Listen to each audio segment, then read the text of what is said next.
Guys, we have transferred a month, so we are now in January. Um, the magic of the Christmas season has passed, and oh my goodness, I didn't do a Christmas episode. I missed my chance. But it is a cold, wintry day here in London, and your mother and father, if you'll recall, just arrived without any notice last night during dinner while Theodosia was out looking for a painting that disappeared, the last painting of your grandpa.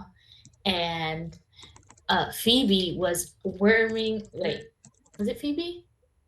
Or Abigail? Abigail was worming her way into your grandmother's heart. And Theophile, what were you up to when we left you last? Oh, yeah. I'm pretty sure the last place we really saw Theophile was trying to woo. He was going for tea Right. and dealing with all those lads. hmm And Phoebe, when we left you last, you were.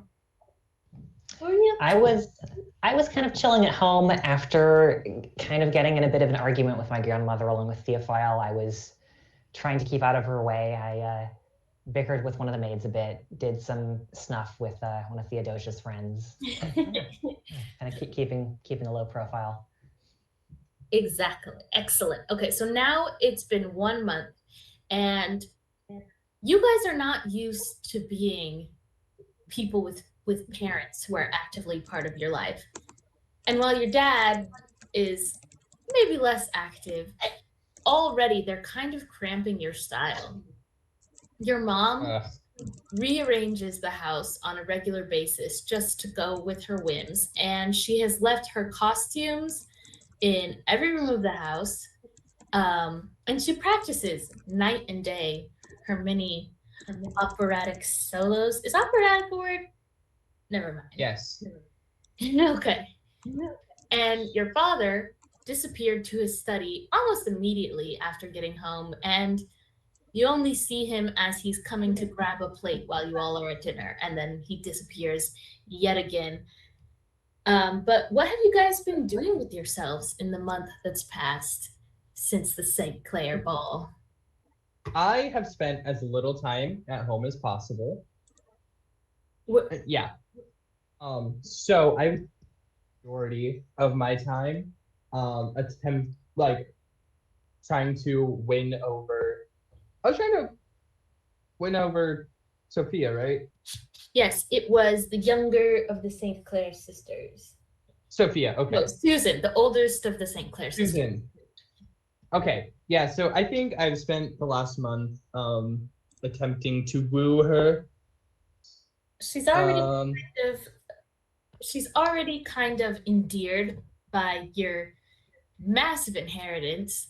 So you've got that working for you. But there are other men out there with equally massive inheritances. mhm. I'm aware, which is why I'm being doting. Okay. Not only do I have a massive inheritance, I also have a massive heart. Okay. Excellent. And Theodosia, what have you been up to?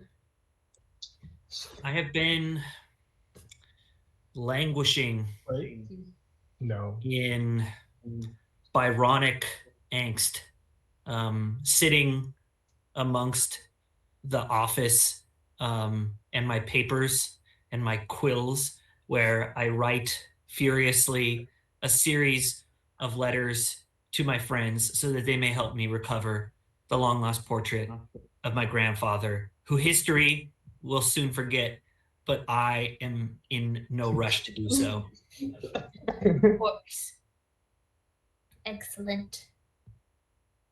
Abigail, what have you been up to?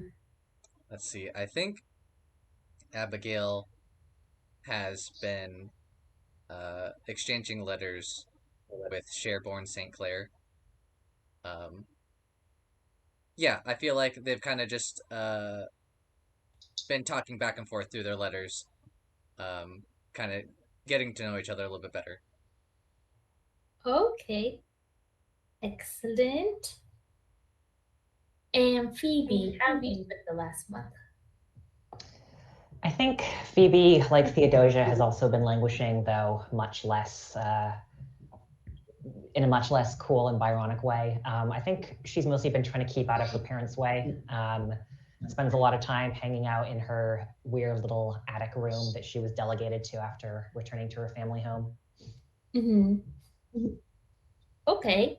That's interesting that you say that because I don't know if you know, you're your mother's favorite. And by favorite, I mean you're the person she chooses when she needs someone to do something with her or do something for her or run an errand.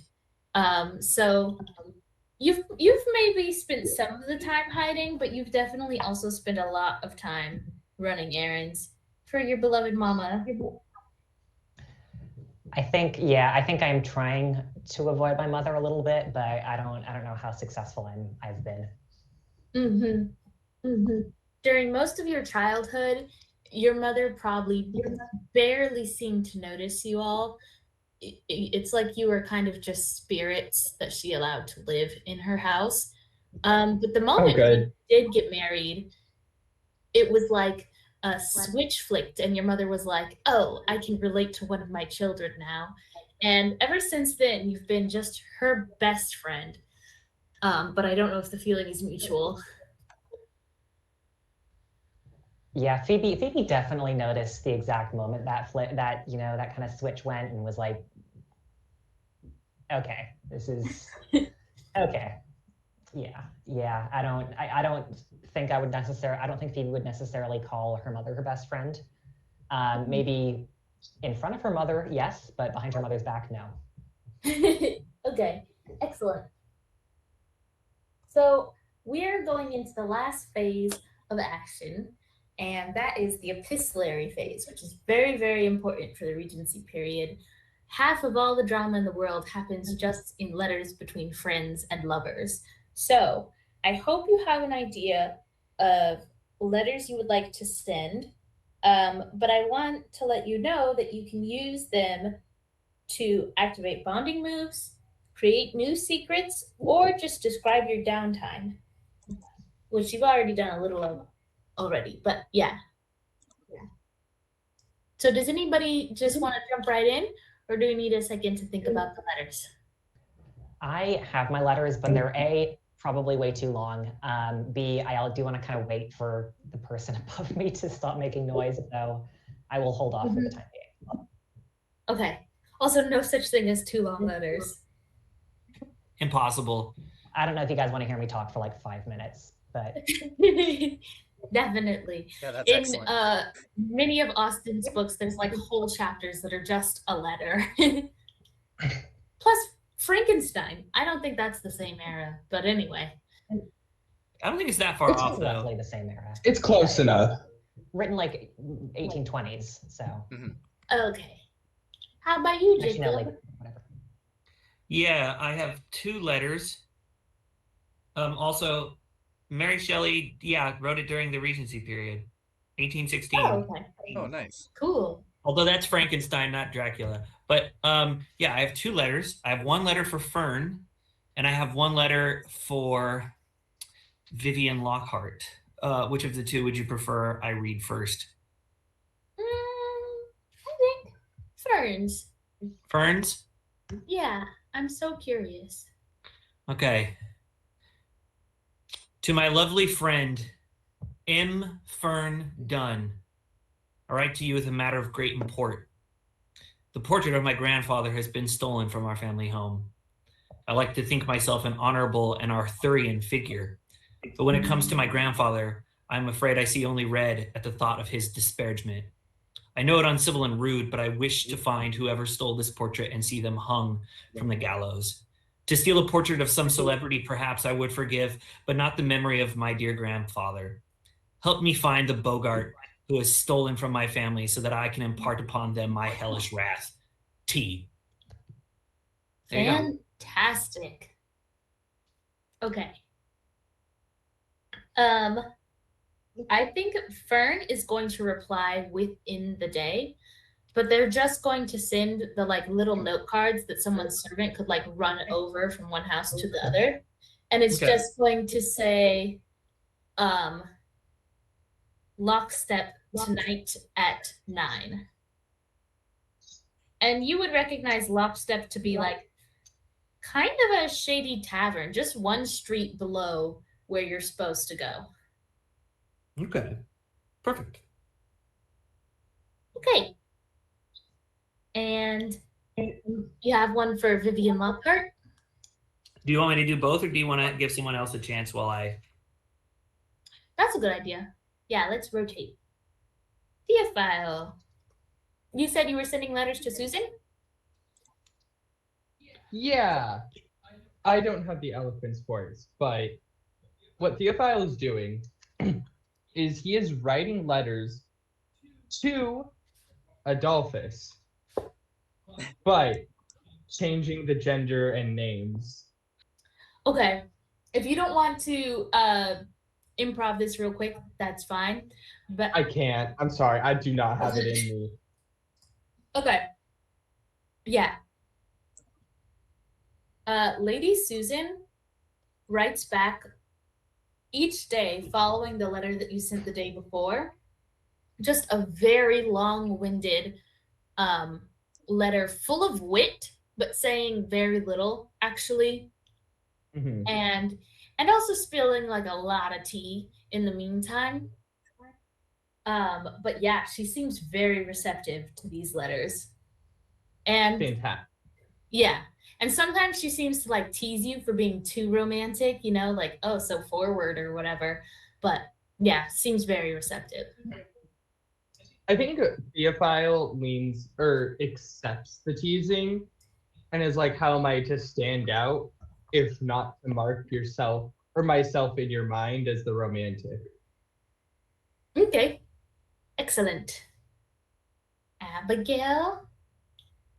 Writing to Sherborne? Yes. I think, yeah, I'm definitely writing to Sherborne. I feel like Abigail really connected during that last dance that she had with him.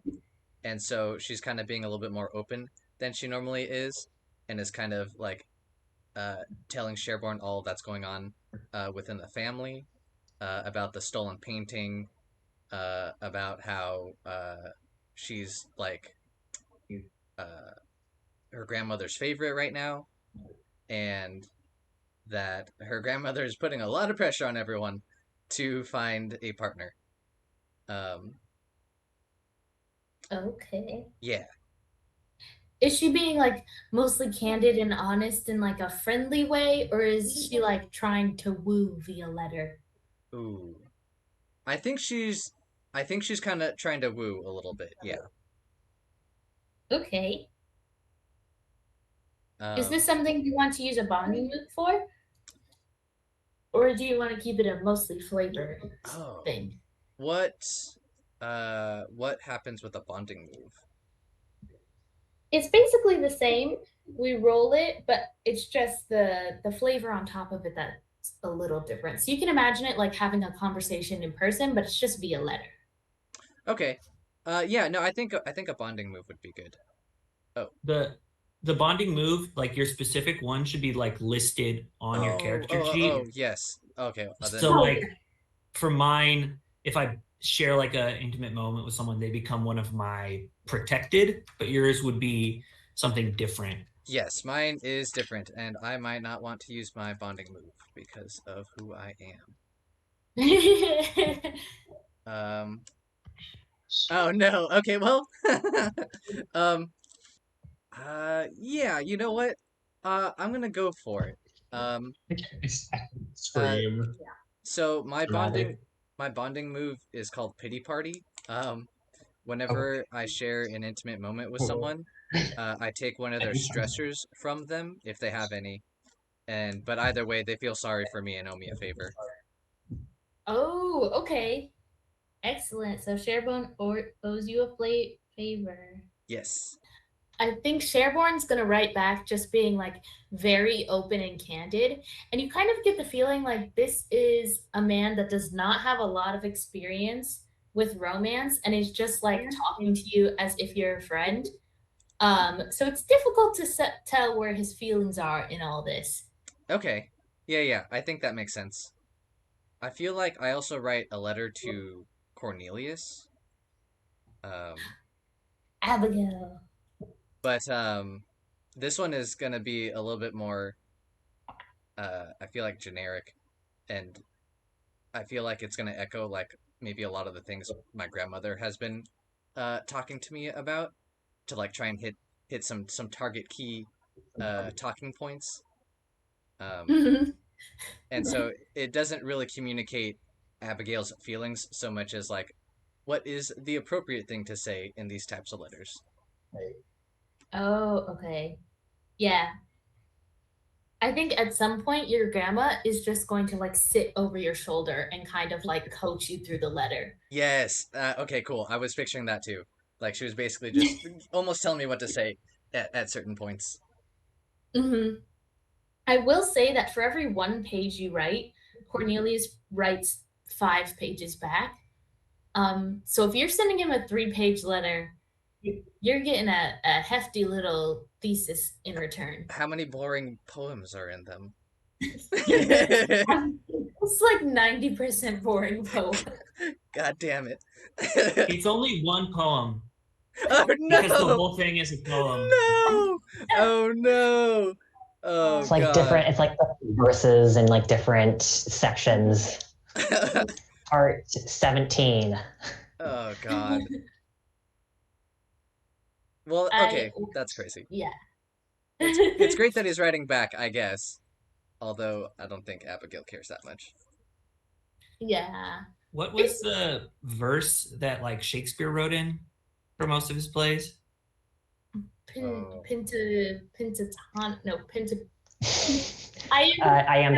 pentameter. Iambic pentameter. Yeah, it's like the whole thing is kind of prose, but it's all in like iambic pentameter. Oh, jeez. And he puts numbers above each syllable so you know what he's doing. Oh, of course. Yeah. Okay, perfect. Oh, God, He like this guy's... tells you what the rhyming scheme is. Yeah, he's not one to hide his effort. Uh, He's like, this is what ladies like, right? this guy's so presumptuous. I hate God. Okay. Do we want to go back to Theodosia since we're waiting to do Phoebe's? I can do my first letter now. It seems like my upstairs neighbor has quieted down. Okay. Go ahead. Okay. I'm probably going to summarize some of this. So like Theodosia, I've also written to Fern Dunn. I've kind of wanted to follow up on out of character, the level 3 favor that I owe them, in character, this moment we had during the St. Clair ball. It says, Dear M. Dunn, I was pleased to see you at the St. Clair's ball last month. While our acquaintance has historically been brief and civil rather than intimate, a familiar face is always welcome at such events, and yours was no exception. Indeed, I was pleased to see my dear sister Theodosia dancing with you, quite skillfully, I must say. My sister is, of course, most flattering about you and your time together in the front lines. I shouldn't like to repeat some of the stories she's told me, but I may certainly echo her sentiment that you did yourself and your family proud on the fields of Europe. I possess none of the soldierly spirit you and my sister have, so I shan't discuss your exploits in depth. Suffice it to say, I have received the most flattering account of your comportment on and off the field. To return to the matter of the St. Clair's ball, I hope I will not embarrass you by addressing a rather tender matter head on. I'm sure you noticed my reticence to partake in the dancing night that evening. I trust you are sufficiently discreet that I may confess some of my reasoning to you. I found myself rather embarrassed by my grandmother's repeated insistence on my participation in the ton this season. Age notwithstanding, were I a maid, I would very nearly be an old one. My having made a marriage considered by most to be unfortunate has made me an outcast among our family's set. If not an outcast, at least an oddity. Do not mistake me. I understand my grandmother's anxieties for our family, though I may resent them. I understand her concerns for the future, for my future and her future.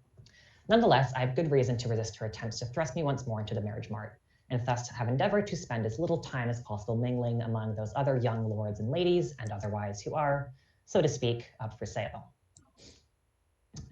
All of which is to say, I was and am grateful for your intercession in my escape prior to the final dance at the St. Clair Chateau.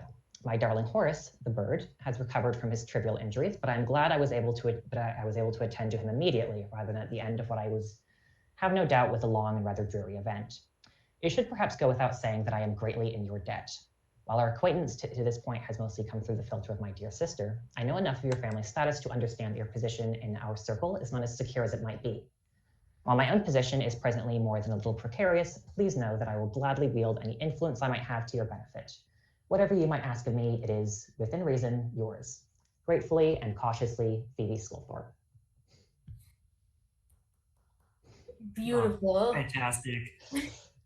I am going to have to summarize the other letter I wrote because it is significantly longer.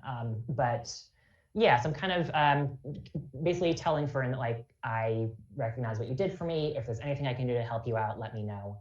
And Alyssa, can I count this as triggering my bonding move? Yeah, definitely. So how does your bonding move work? Yeah, my bonding move as the outcast is no new friends. Whenever you share an intimate moment with someone, they become one of your trusted, draw a heart next to their name, etc.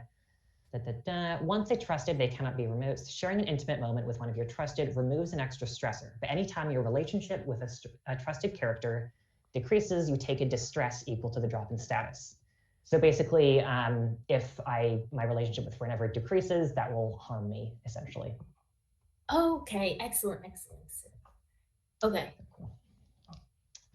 I think Fern is gonna write back a couple days later, which is a long time considering you all basically live right next to each other. And the letter they send you is gonna be thick, just like talking about their life and like all the drama with their family. Fern is really opening up here, and you notice that like maybe they feel a little bit of that like oddness being in these like weird events that you feel just by like being the youngest in this comparatively poor family. Mm-hmm.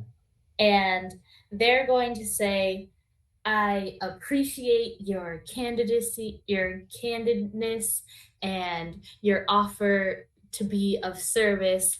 And crass though it may be, I will need to call on your services at next week's event at the country estate of the Basiltons. So find me when you have a free moment away from listening ears. I'm afraid I don't have time to go into details now. Okay, yeah, I think Phoebe does send a note back and is, of course I will endeavor to find you. I look forward to our conversation most eagerly. Excellent. Theodosia? I'll read my other letter.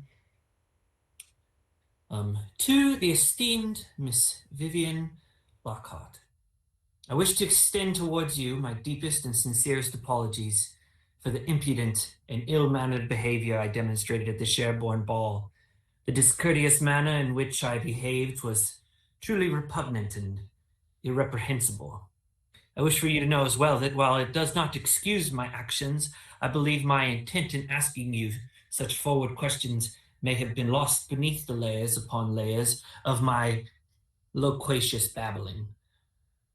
My words, you see, are quite like an onion in the sense that they both possess layers and are prone to making people cry under the wrong circumstances. What I wish to say to you, and what I asked of you, could not be further from the truth. So I will speak plainly. I am drawn to you and your attitude the way that a bird is drawn to song. I find the mystery surrounding you as enchanting as the mystery of our cosmos, and what secrets may lie in wait above you, floating in the ether for future generations to someday find. Which is to say, I wish to know you, not simply know of you. Most recently, my grandfather's portrait was stolen from our family abode in an act of cruel and vicious subterfuge, and I And while I hunted long and far for the ragamuffin who stole from our family's castle, I was unsuccessful in my hunt. You doubtedly know of my grandfather, a man of prestige in his time who fought amongst those soldiers who called themselves veterans of the war in the Americas. He fought to preserve something that I hate to say is long since forgotten, and so too is his memory slipping from my fingers. I fought in Waterloo against that wretched Napoleon and his Mephistophelian forces to secure our great country from his diabolical machinations. And yet, too, I fear that someday I will be less than a footnote of a footnote in the book of history. So what is there to be remembered, I ask you, and what is the point of behaving saintly for a book that will forget all but the greatest figures of our day? I do not wish to be the greatest figure of our day, since our king, I'm sure, will be remembered, and he is a babbling dunce. I would much rather be happy than remembered, and I thought perhaps you might be the same. So I will ask you one more time to share with me your secret. Why have you been banned from polite society? I yearn to know so that I may know you, though history may forget us both. A secret of my own that I offer first. I was not brave in France. I killed unheroically. And while I act the falcon, it is much more honest to call myself a crow, of perhaps some vulture or other carrion beast who will likely never show up on some noble house's heraldry. Upsettingly to say, I'm sure, as it is to hear, but I would rather you know me than admire me. And perhaps now that I have bore my heart, you will grant me the privilege of seeing yours, and perhaps if I am lucky, it is not entirely unlike my own. Perhaps you would rather be happy than remembered. Perhaps, if that is the case, we could be happy as friends and confidants. Respond to me or do not, and I will understand your meaning true. Your ill-mannered admirer, Theodosia Scolthorpe. Dang. There you That go. was good. Okay. I I think Vivian is going to respond in kind, and while she is not as loquacious as you are, it's easy to tell that there's like a very strong feeling person underneath the like aloof mysterious outside, and she's just going to say that she appreciates your honesty and your admiration, especially given how she is shunned by polite society. And um she's going to explain that during her season, which was all of like maybe 6 years ago, of a very well-known gentleman of the ton asked for her hand in marriage, and she refused him, but he continued to pursue her until the point came that she had to refuse him in a manner that he could not misunderstand. Essentially, she punched him in the face, and that is not okay. And he spread rumors about her and about her virtue and about her character and about her personality, and she basically was like ruined for marriage ever since then. And she's going to echo your sentiment that she would much rather be happy than be remembered, and end by saying, in fact, I would give almost anything to be forgotten. And then going to sign at the bottom, your new friend Vivian Lockhart. What's our Alyssa? Hmm. What's our relationship rating at? Is it still at -1? No, I think I don't know if I can raise it 2 point. I think I can. Yeah, please put it at a +1. Yeah, dude. Okay. The next day, Theodosia, you are going to receive another letter, and it's going to be 2 pages long in very tight scrawl, and it's from a gentleman who is going to express his admiration for the way you move across the dance floor, and as well as many features of your form that he finds to be most symmetrical, pleasing, and light, and um, and a lot of metaphors, basically going to the point that he admires your large boobs. And it is signed at the bottom, your fervent admirer, Lord Trowbridge. I'm gonna write back um, to my dearest new friend Trowbridge. Ironic that you should be named after means for connecting two separate parts when I do not wish to connect with you at all. You may try, for you seem like a hound, and you may think me a fox for the way I dance across the floor, but I, sir, am a falcon, as I'm sure you know. And if you wish to find me, unless it is through the crosshairs at the end of a barrel, I do not think you will find me. For if you attempt to find me in this way, rest assured, as I have proven in France, I will find you first. And I say, you seem a lovely chap. I wish you nothing but the best. Theodosia. Wow. Okay, excellent. Okay, yeah. The day, that same day, Theophile is going to receive a letter, 2 pages long, in very nice calligraphy, Ooh.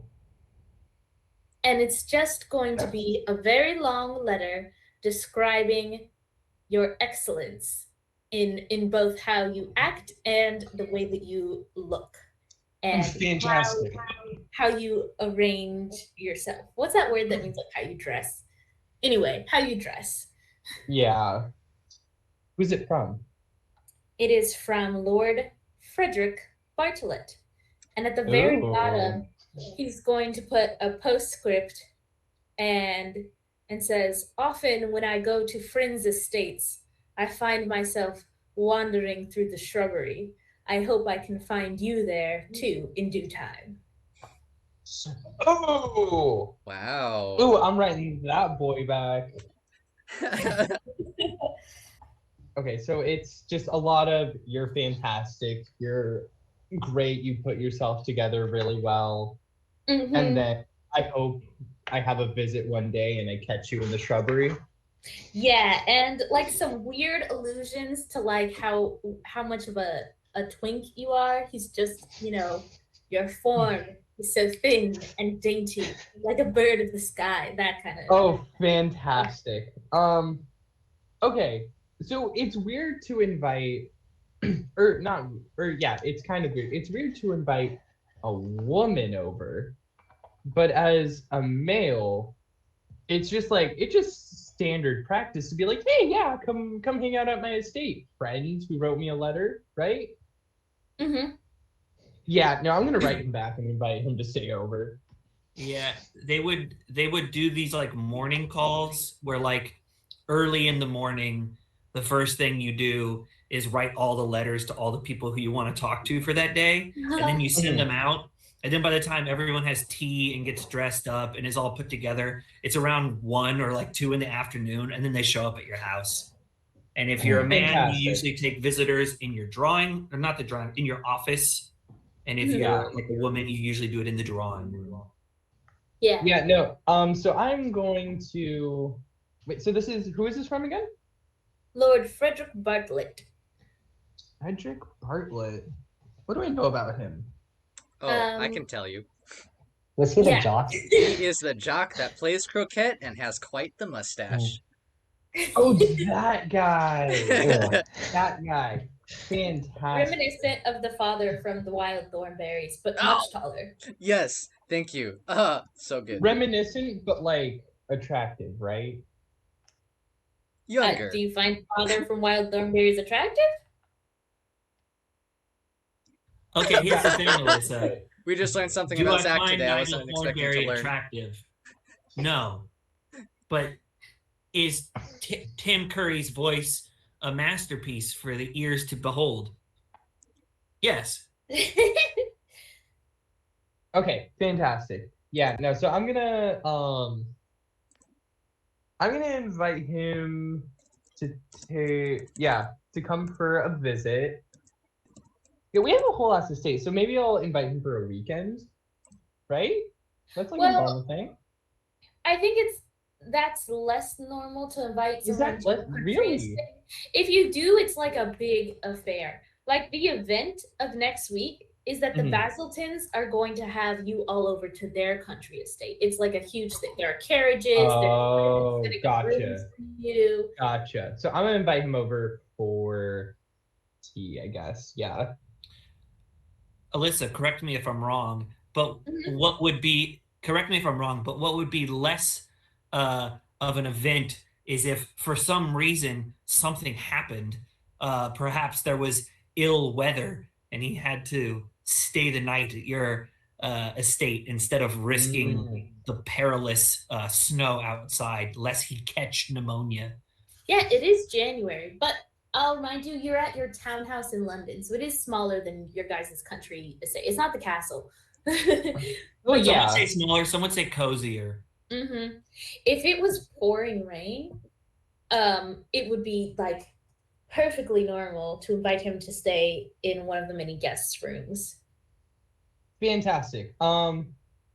Actually, yeah, before I'm writing the letter, I'm going to find somebody, like one of my servants or one of the servants or something who knows a thing or two about our weather forecast. Like, hey, do we have any storms oncoming? Okay. Um, yeah. So you find Mary, and she's just gonna be like, yes, 3 days hence. That's what the cook says anyway. You know, his knee always knows.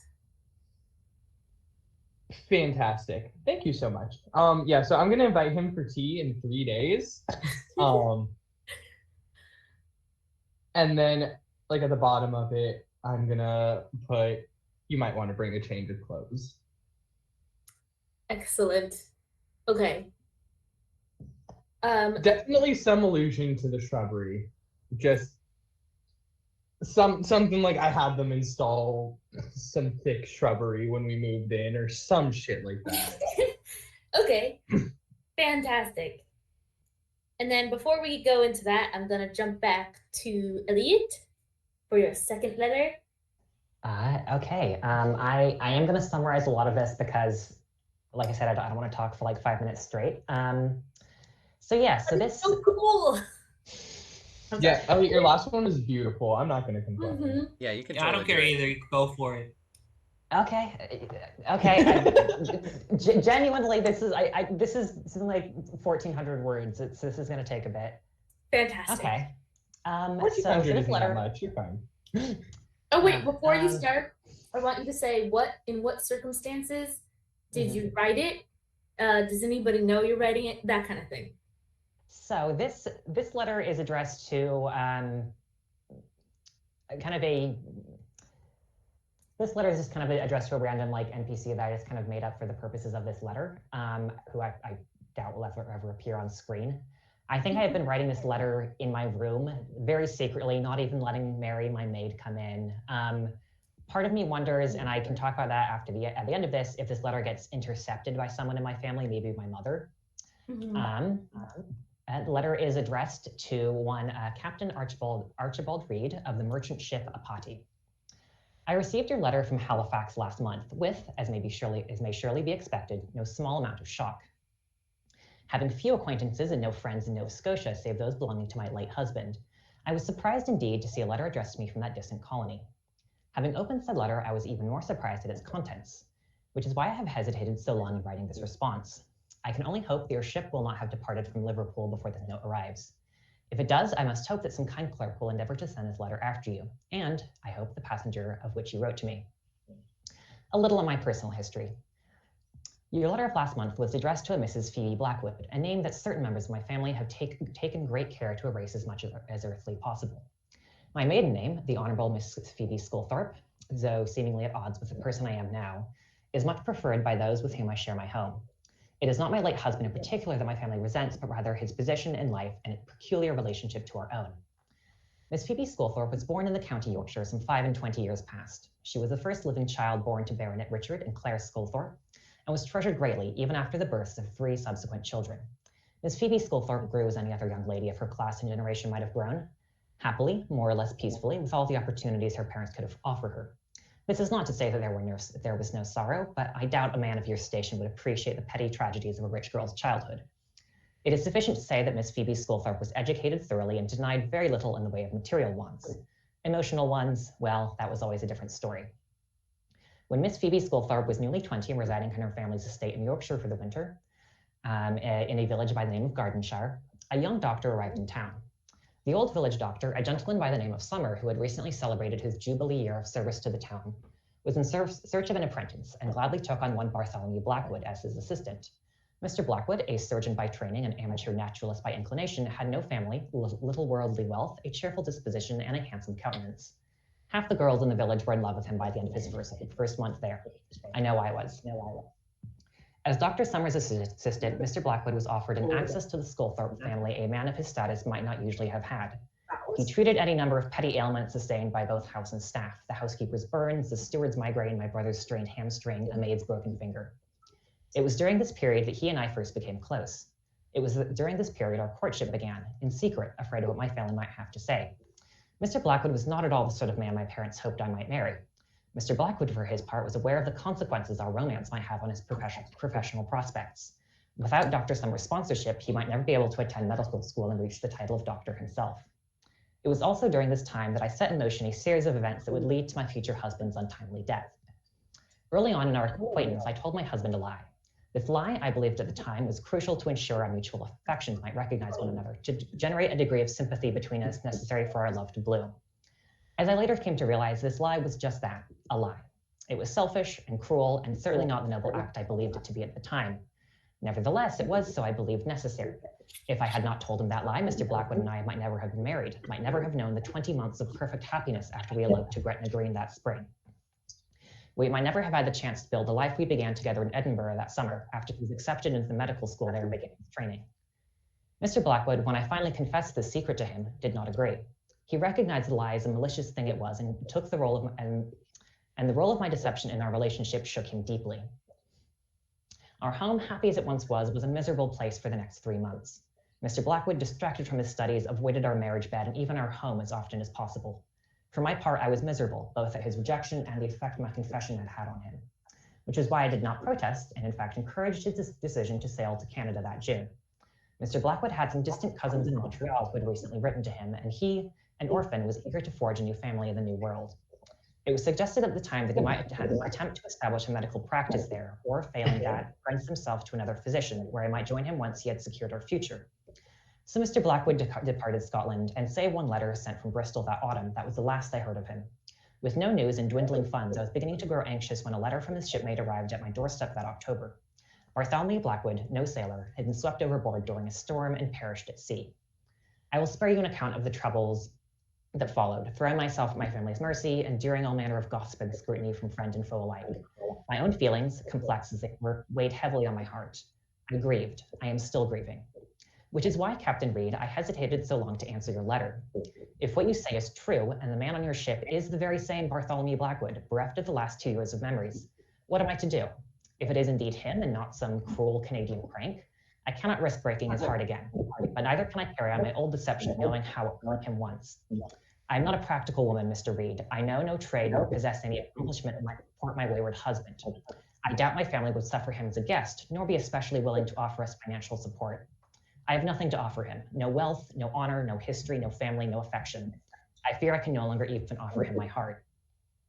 I have spoken more frankly than I should have. I am all but ruined already, and the reappearance of my husband might only serve to knock the final nail in the lid of my coffin. I may have nothing to offer him, but I owe him my loyalty, my law, if nothing else. I have enclosed a banknote in this letter that I trust will cover this man's berth on your ship, as well as his way to London. Write to me once again before he arrives. I should like to face my greatest mistake once more. With apologies, Phoebe Blackwood.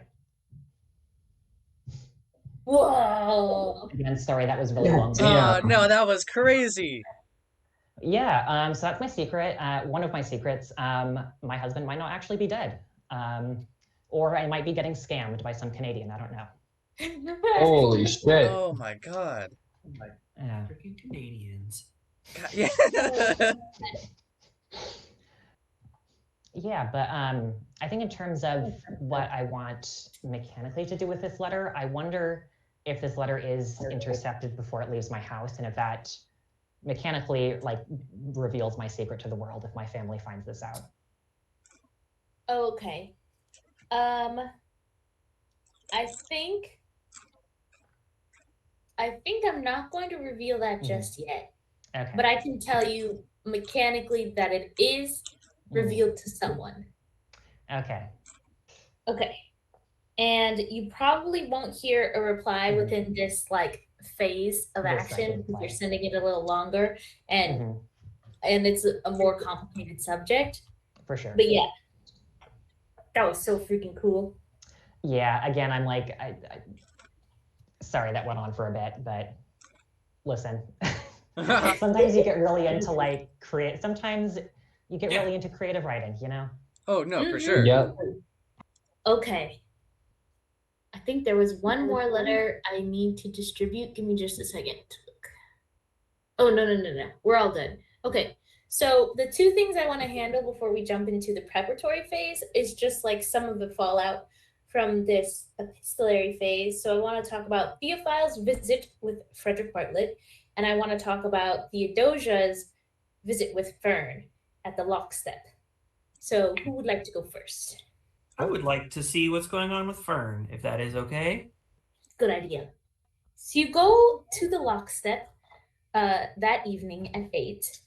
And like I said, it's about one street below where polite society goes. And already, like, you have experience, you're worldly. It's not that bad. You go inside the bar, it's warm, it's clean, it's very noisy and crowded. You see Fern sitting at a table in the corner with Horatia and Margaret, Basilton. And Okay. they're gonna like wave you over. Okay, cool. I will join them. Horatia's gonna like lean back and like put her arm over the back of the booth and just be like, "So you found us. We do like to slum it now and then." And then hold out a glass of wine to you. I'm going to say, Horatia, well, you know that I do love you and find you quite amusing. Perhaps you should leave the braggartly attitude to those of us with significantly more flair. And then I'm going to like pose in a way that frames my face with my hand. And then I'm going to sit down at the table. Okay. Fern is drinking like a big ass stein of beer, and Margaret is next to them, and they seem to be playing some kind of dice game, but like according to no rules that you recognize. Mhm.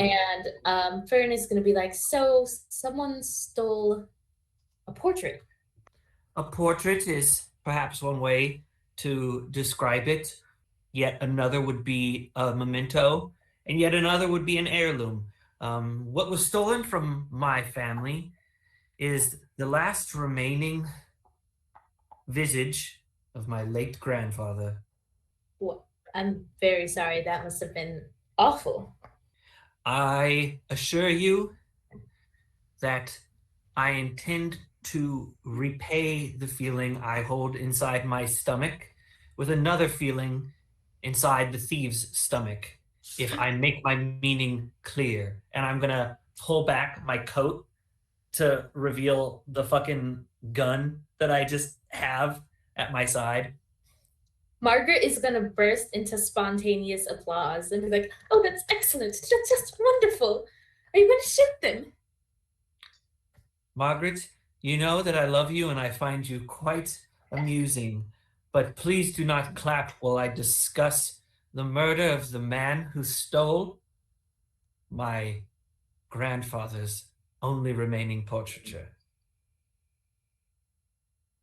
Fern is going to be like, "Okay, let's just make it clear. So we all know we do not condone murder, and we are not going to be accomplices in murder. And as far as I'm concerned, this conversation isn't even happening right now. That being said, if you need to find a thief, this is the place to do it. And she's going to wave around. They're going to wave around to the like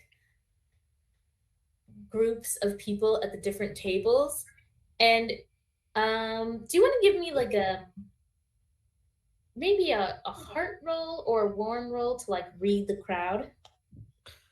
Would one be particularly advised over the other? I would say a warm or even a mind, actually, now that I think about it.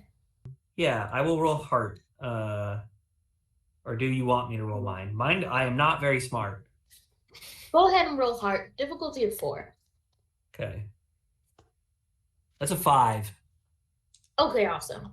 You look around this bar and you notice there are groups of people who are loud and have less money than any of the people at your own table. But this is not a den of thieves. And so you get the feeling that maybe Fern has no idea what they're talking about and just brought you to like the poorest place they could think of. I'm going to turn to them and I'm going to say, Fern, considering how we fought alongside each other in the war, I would hope that you would know me better. I may have done questionable things in France.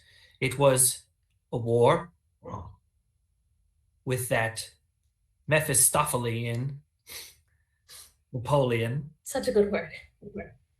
But I would not seek my holy vengeance on someone that I could simply get away with putting behind bars. If you know the whereabouts of the person who stole it, make it known to me. Otherwise, I take my leave. And I'm going to see what they say. Yeah, they're gonna be like, hold on, are you angry? You said you wanted help finding a thief. This is a good place to find a thief. Any one of these people could be the thief. I am going to take a deep, calm breath because my initial thought, which was that Fern was just like, fuck these poor people. Like any one of them could be a thief. You could blame any one of them for being a thief and have them hung, and you will like get satisfaction or whatever. But I don't. I want the painting. So now that I think I understand their meaning clearer, I will apologize for my Helion behavior, and I will sit down and I will have one drink and I will put on a friendly face, but I will seethe in the way that only a Byronic hero can, whilst in my head I plot the Machiavellian machinations to which I will go through to find the man who stole the portrait of my grandfather. Okay, excellent. And now let's jump to Theophile. Hello. So 3 days from the time that you send the letter, Frederick Bartlett comes over for tea, and you notice that like while he's very eloquent in letter form, in real life he's a bit of a himbo, and Just how I like him. the difference is striking, honestly. Almost as if someone wrote the letter for him. Yeah, no, I was a bit worried reading his letters that he was gonna want to be a bottom, but So he yeah, no, comes seeing him over. in person, my concerns are quelled. He's gonna come over and you give him a teacup and he's going to examine it and endeavor to look thoughtful and just be like, ah, yes, the china pattern on this glass is especially fabulous. Oh, Frederick, you don't need to comment on our ages old tea glasses. Oh, thank God. I hope you understood what I was saying with the letter. Uh, sometimes people use metaphors to show what they're saying, but it's really like hard to understand. I think I understood what you were trying to say.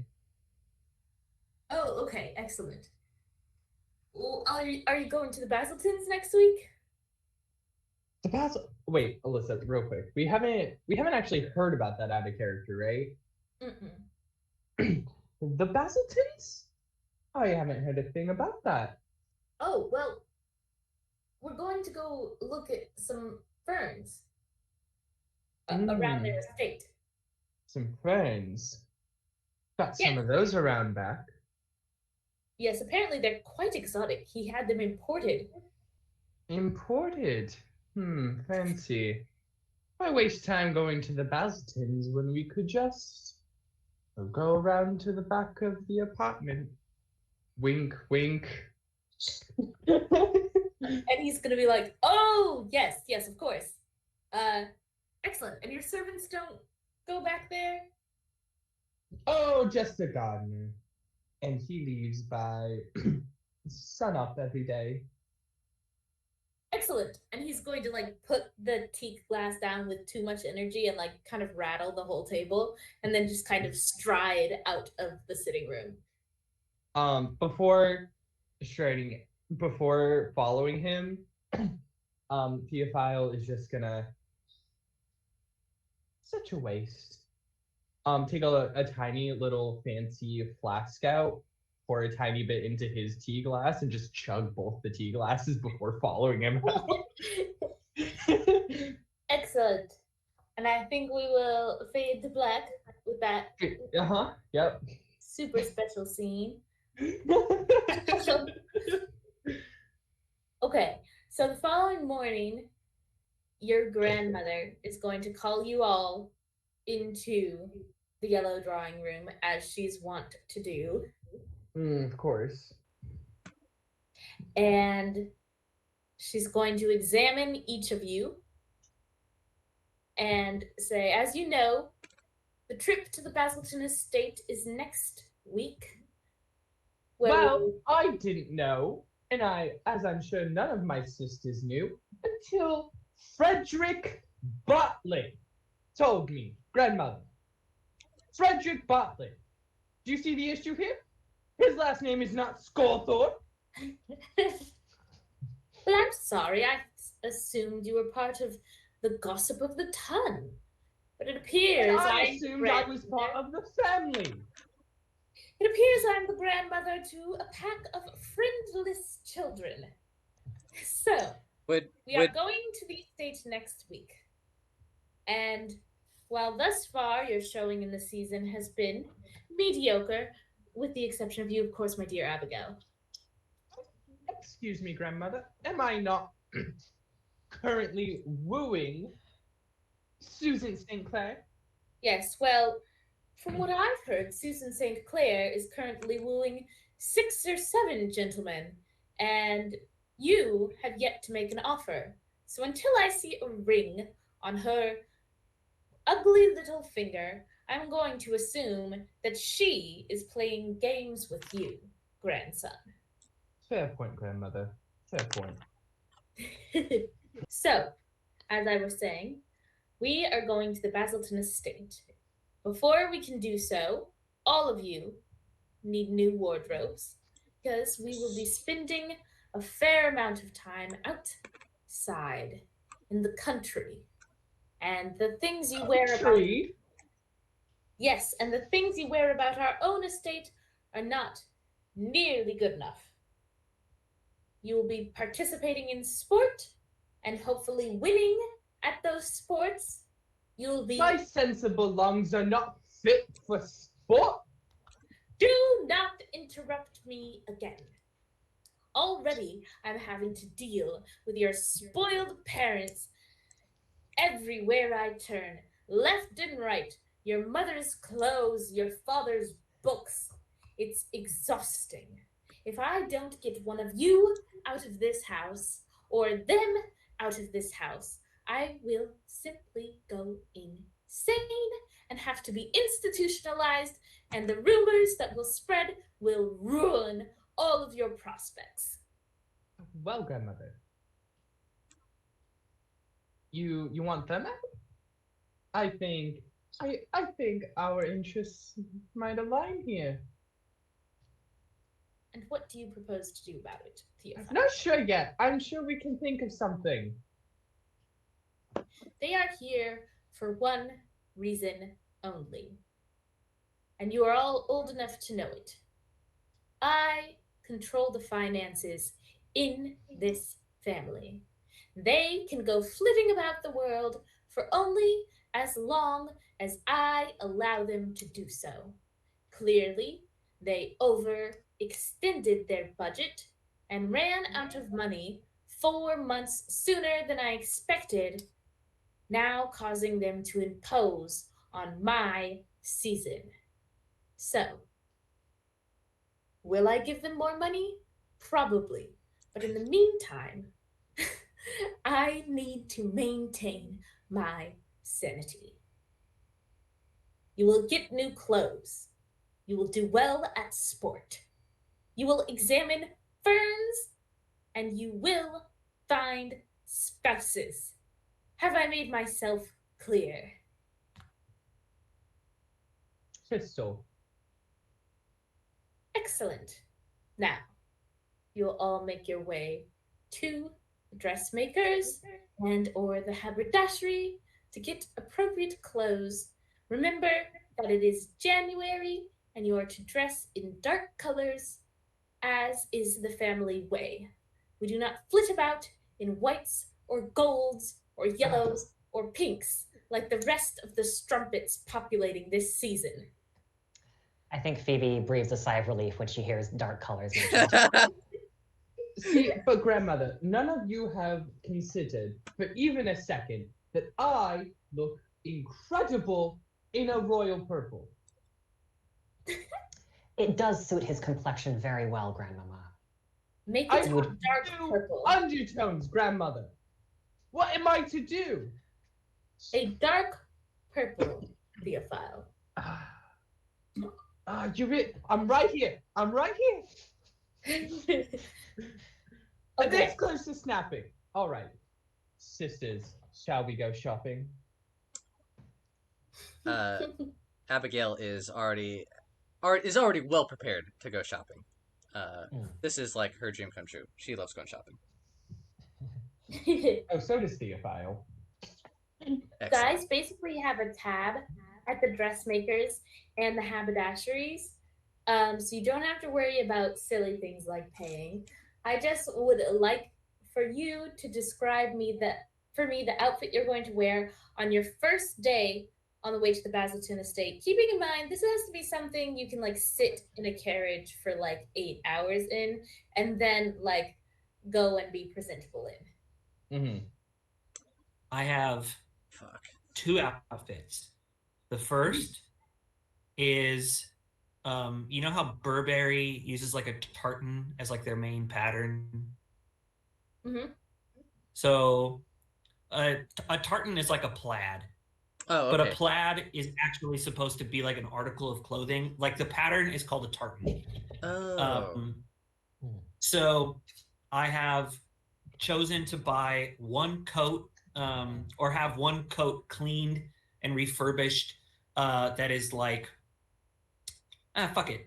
It's my grandfather's coat, and it's in our family's tartan, because most nobility have like their own tartan for their house.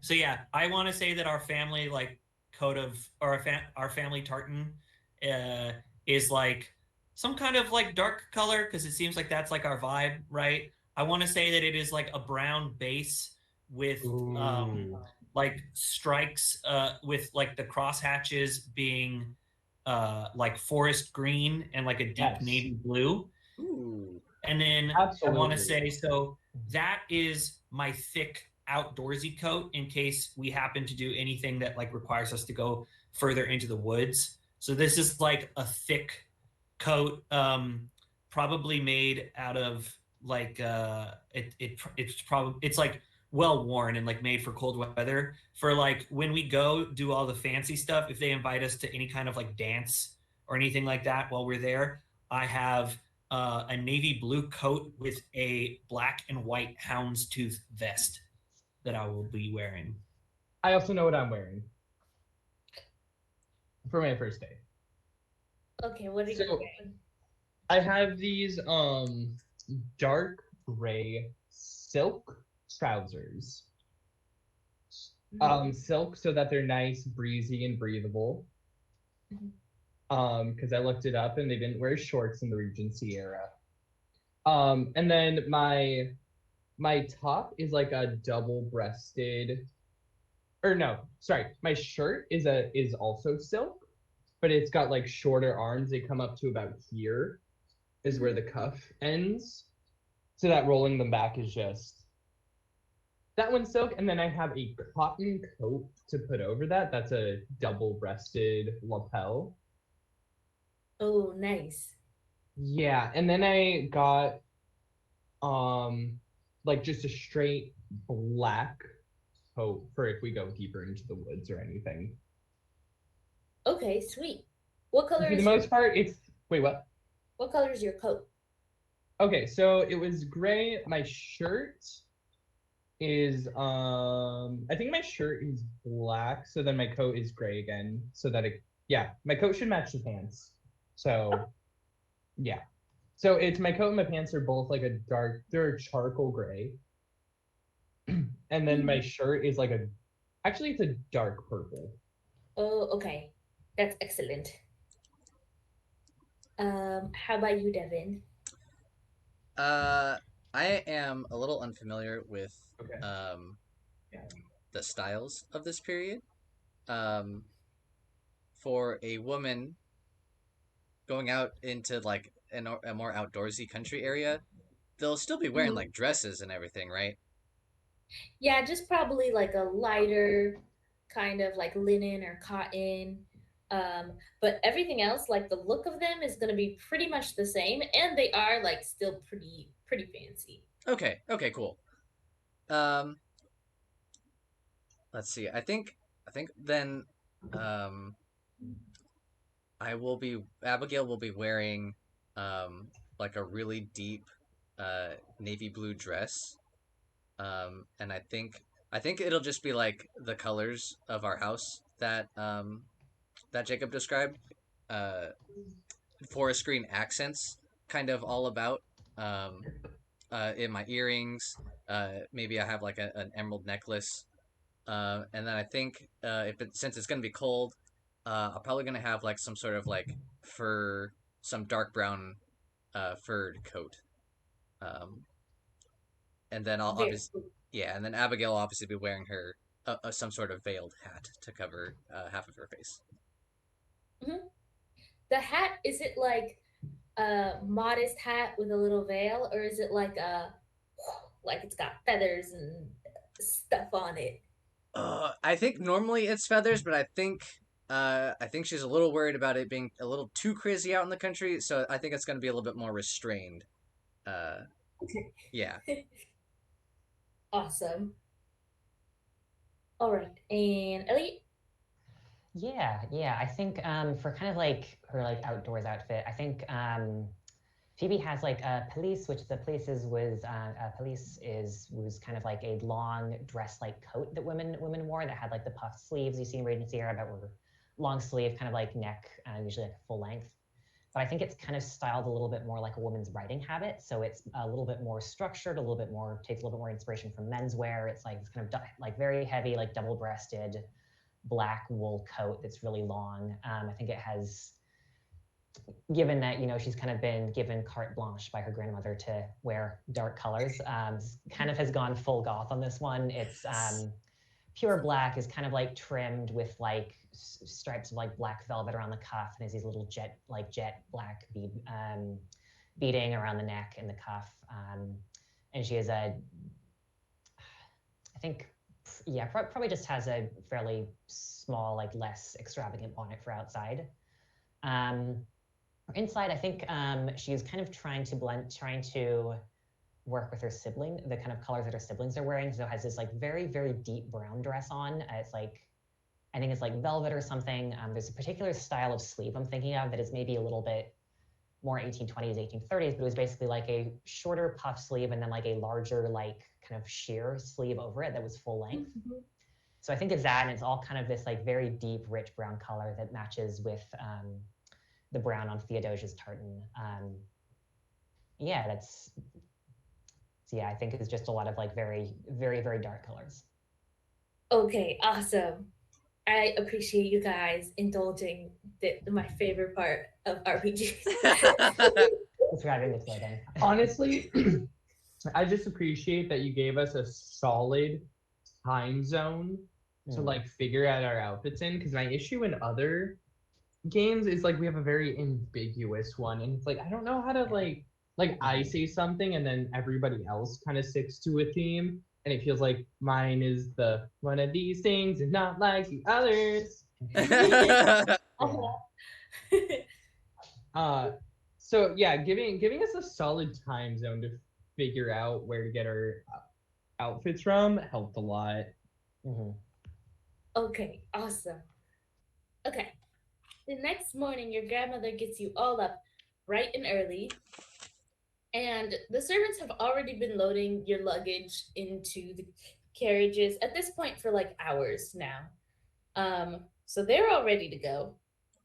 And as you guys are gathering in the foyer, your mom descends down the stairs, and she's dressed in a dress that you all recognize as like a few decades out of date, but it's a lovely dress, and it's kind of a like frothy white dress with gold lining. And when she descends, anyone who was looking could see your grandmother's entire face scrunch up. And she just says, "Oh, are you coming with us, dear?" And your mother's going to say, "Oh, yes, I thought I'd attend with you and see what all the fun is about. I love ferns." And your grandmother is going to tap her cane, which you all recognize as something she does when she's like holding back shouting. And she's just going to say, "Well, you haven't packed anything. We're leaving right now, and I didn't know you were coming, or I would have directed the servants to pack your things. But I mean, you can't go in just that dress. It's freezing out." And your mother is going to pick up a giant velvet cloak off of a chair that's just been sitting there and be like, "Oh, well, this will be fine. It's fine. I don't need to change outfits as much as the young people." And before your grandmother can even say anything, she's going to lead the way out the door.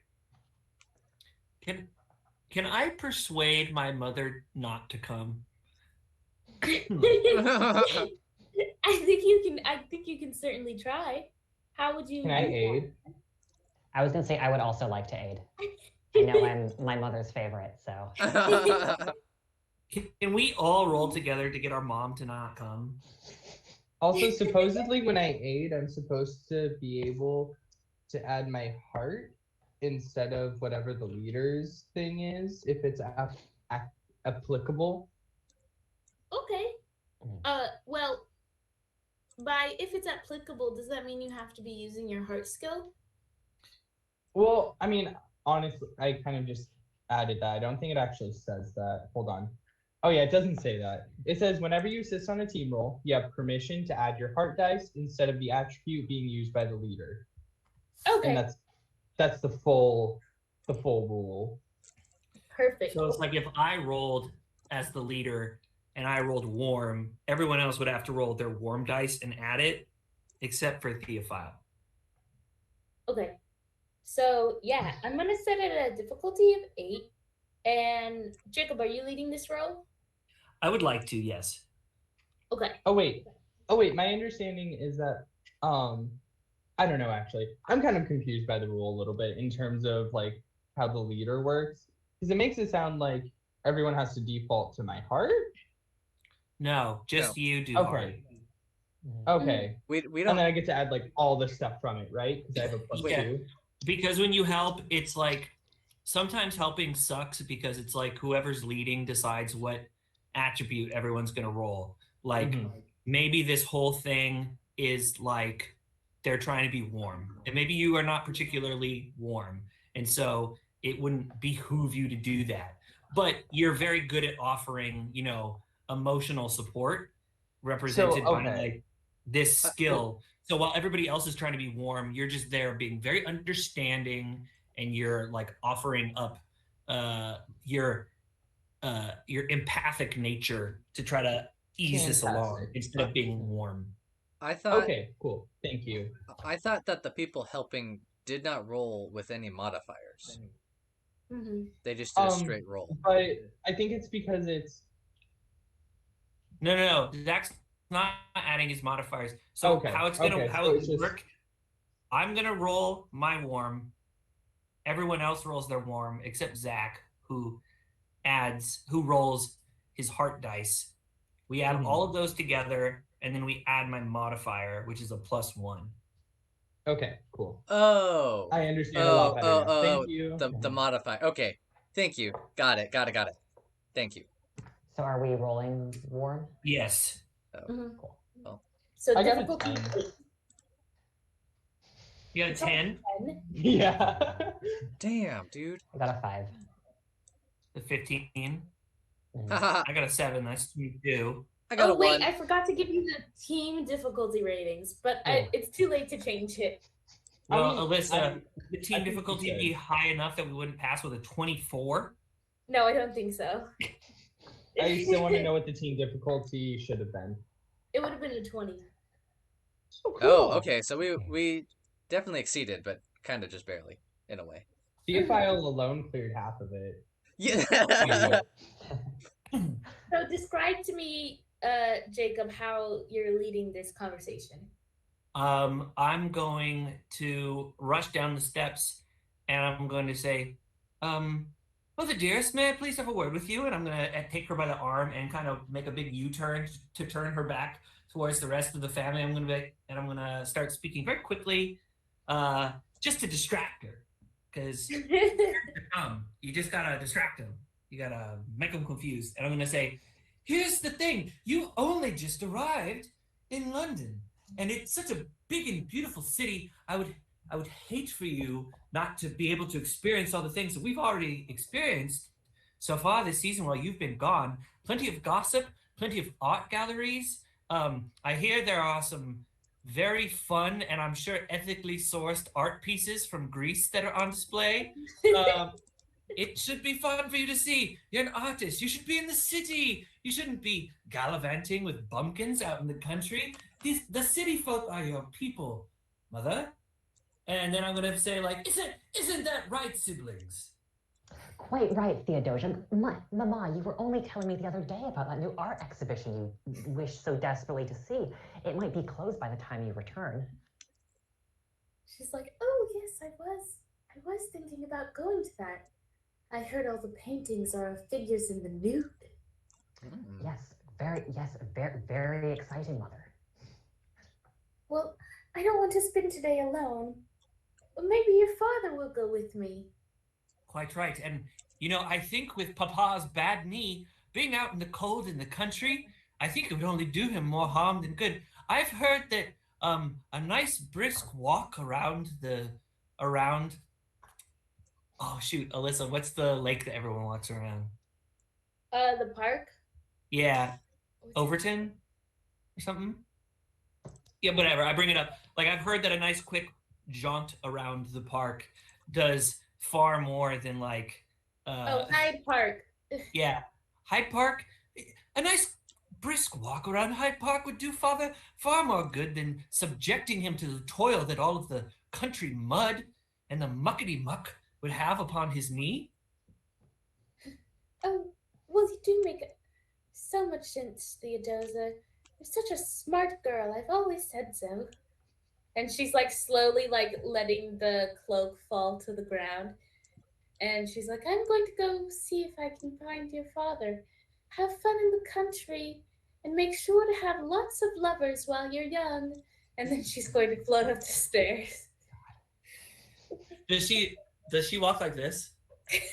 Yeah. Perfect. Oh.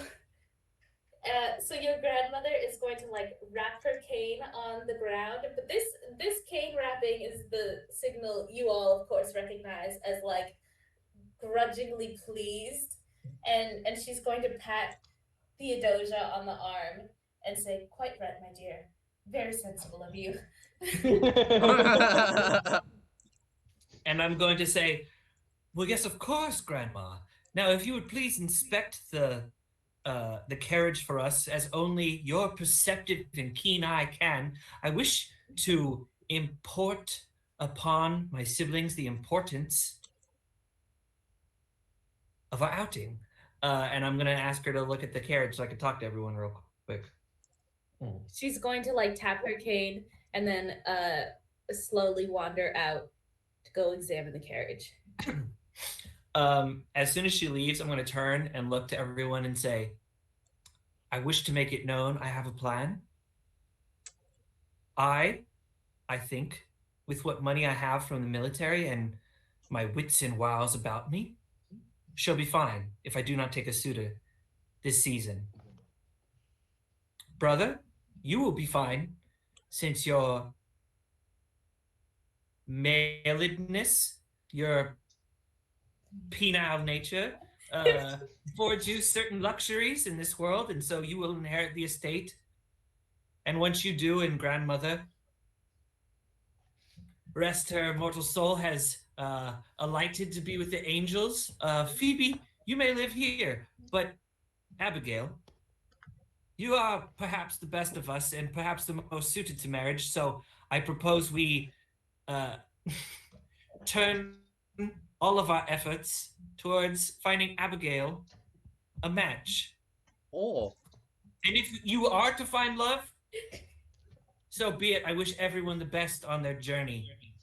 But I wish it to be known, Abigail, that I will turn my falcon's eyes raptor-like towards finding you peace and prosperity. And I wish for you to make it known clearly to the three of us here. Whose favor do you seek at this season? Oh shit. I think okay, so Abigail, okay. Grandmother has really been pushing me towards seeking favor with Cornelius. As you know, Cornelius has is next in line to be the Earl, and it would be a great match. But there's just something about Sherborne St. Clair that I cannot get out of my mind. And so, as much as I'd love to make grandmother happy, I cannot give up my efforts to try and seek out Sherborne St. Clair. I'm going to nod.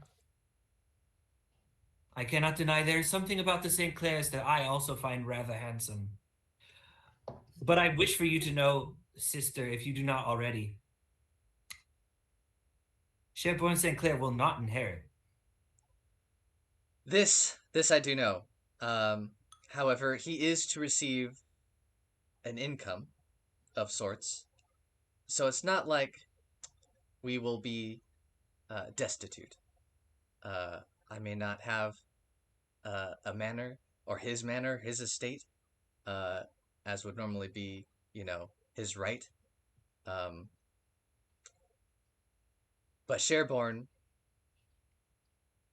he understands me. And that is something that I fear none of these other fellows in this season will do for me.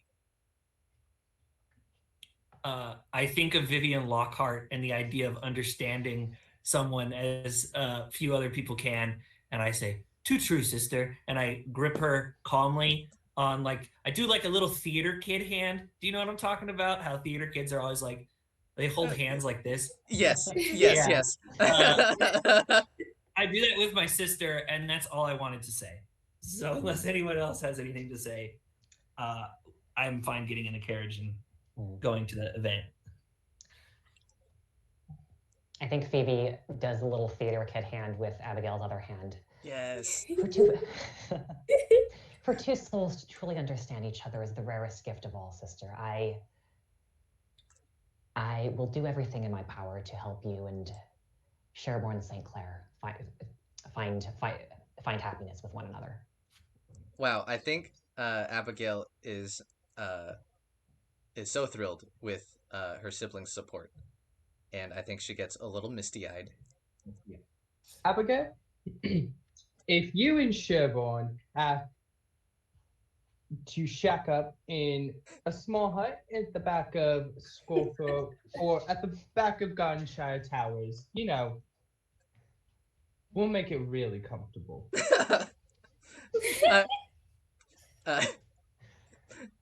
Thank you, Theophile. And if grandmother has anything to say about it, well, it's out on the street with her then, isn't it? Sorry. I don't. Accent is. It's so good. It's so good. Thank you, Theophile. Yeah, I told you. Absolutely, you cannot expect any continuity between sessions from me. No, it's so good. It's so good. Yeah. Abigail will just be like, I hope it doesn't ever come to that, but I appreciate all of your support. Now let's go have fun. Let's go have fun in the countryside. Theater kids, yeah.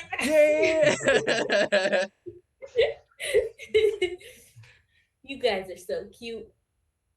So you get in the carriage, and your grandma's already there, and Phoebe, is the boy with you? My dear friend and confidant Horace, yes. I would not trust my parents to look after him. Okay. My next question is how potty trained is the boy? Oh God. I think he's been. I think he's been trained the way you would train like a pet rabbit, in that if you kind of say oh, this is a designated area where you go to the bathroom. So I think Phoebe just spreads out a basically dirty towel on the floor of the carriage, and gets rid of it, stores it somewhere when it gets too dirty. I don't know. I haven't thought through the logistics of this too well. Okay. How long is this carriage ride? About 8 hours. Okay. Oh, Ooh. Okay. He's gonna be pooping. Anyone bring some cards? There's a picnic basket in the floor, and it's got all your great picnic foods, and then a leather-bound copy of Fordyce's sermons, which your grandma will read to you in order to raise you in virtue and Christian goodness. I think every time my grandmother starts getting too into Fordyce, I demand the carriage stop so I can let Horace out. Okay. If you put a peacock in a cage and put a blanket over it, will they fall asleep like a parrot? I'm gonna be real with you. I'm not familiar enough with peacocks to tell you, but I'm honestly not even sure if that thing about parrots is true. So I had my family had lovebirds, which are a small kind of parrot growing up. Okay. If there's noise outside, they will keep yelling at you. If it's dark and reasonably quiet, yes, they will fall asleep. Okay. Oh, cute. Alrighty then. So it's a long trip. Your grandma's reading the sermons. About halfway through, she just falls asleep and snores very loudly. Yes. While you guys are in the carriage, are you spilling tea? Are you gossiping? Or are you just each in your own little worlds, looking out the window? Oh yeah, no, I'm telling everyone about my hookup with fucking Frederick. It was Abigail who was stuck with him at the ball, right? I did, and you guys all saved me, and I super appreciate that. Yeah, no, so I'm I'm like, Abigail, remember that boring bloke Frederick? Oh, how could I forget? His boringness is bored into my mind. Absolute masterpiece in the shrubs, if you know what I mean. Oh. Theophile. If his boringness is bored into your mind, there's something else that's been bored into Devon.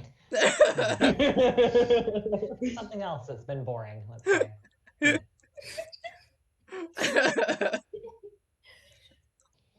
I hate you guys. Um, I have a question for my sister Phoebe, which is how long ago did she get married? Or I guess when was her first season? It's like around like 16, 17 when like what like historically like a upper class woman's first season would be. It depends. It's like once your older sister is out, you can kind of go out. But yeah, 15's a little young. And then anything over that is okay. Yeah, I think like maybe as like the eldest sibling, Phoebe like was, had her first season a little bit late, maybe when she was like 18, 19. And I think what she eloped when she was like 20, nearly 21. Okay. And you're 25 now? I'm 25 now, yeah. So Alyssa, would Phoebe have been there for Vivian Lockhart's season in which all of the drama happened? About 6 years ago. I think I would have been 19. 19. Yeah. Yeah. Definitely. Then I am going to at some point step out with Phoebe to let Horace take a truly disgusting shit. I'm gonna ask her. And I mean, I don't know if you would have told Eliot this already, so I'm kind of also asking you by way of Phoebe. But if Phoebe knows any details on the person that Vivian reportedly punched in the face. Oh, okay. I guess I'll ask you, Eliot, how good is Phoebe's memory? I mean, it was big news, so. I think Phoebe was not as like, kind of reluctant to be social as when she was younger as she is now. But I also think she was maybe not super. I'm going to say I don't think she was particularly close with Vivian Lockhart before the incident happened. So she kind of seemed like, oh, this gentleman was a little bit persistent. I think he was a little bit, a little uncouth, but the gentlemen are given the luxury of being a little rude to ladies sometimes. And of course, we were all extremely shocked when the incident between him and Vivian happened. It was quite something, and not all of us believed those things that were said about her afterwards. There was some suggestion that perhaps they might have been rumors spread by the gentleman she had humiliated, but who can say? It was his word against hers. And I think you would remember that the gentleman she punched was the elusive older St. Clair cousin who's set to inherit the St. Clair estates. Oh God! That Okay. stupid. Okay. The St. Clair. Oh man, nobody's heard much from him since. It sounds like. She was kind of like the belle of the season, and then he was kind of like the bachelor of the season, because even though he's not inheriting like as big as an estate, he's just very charming, and so nobody could really understand why she rejected him.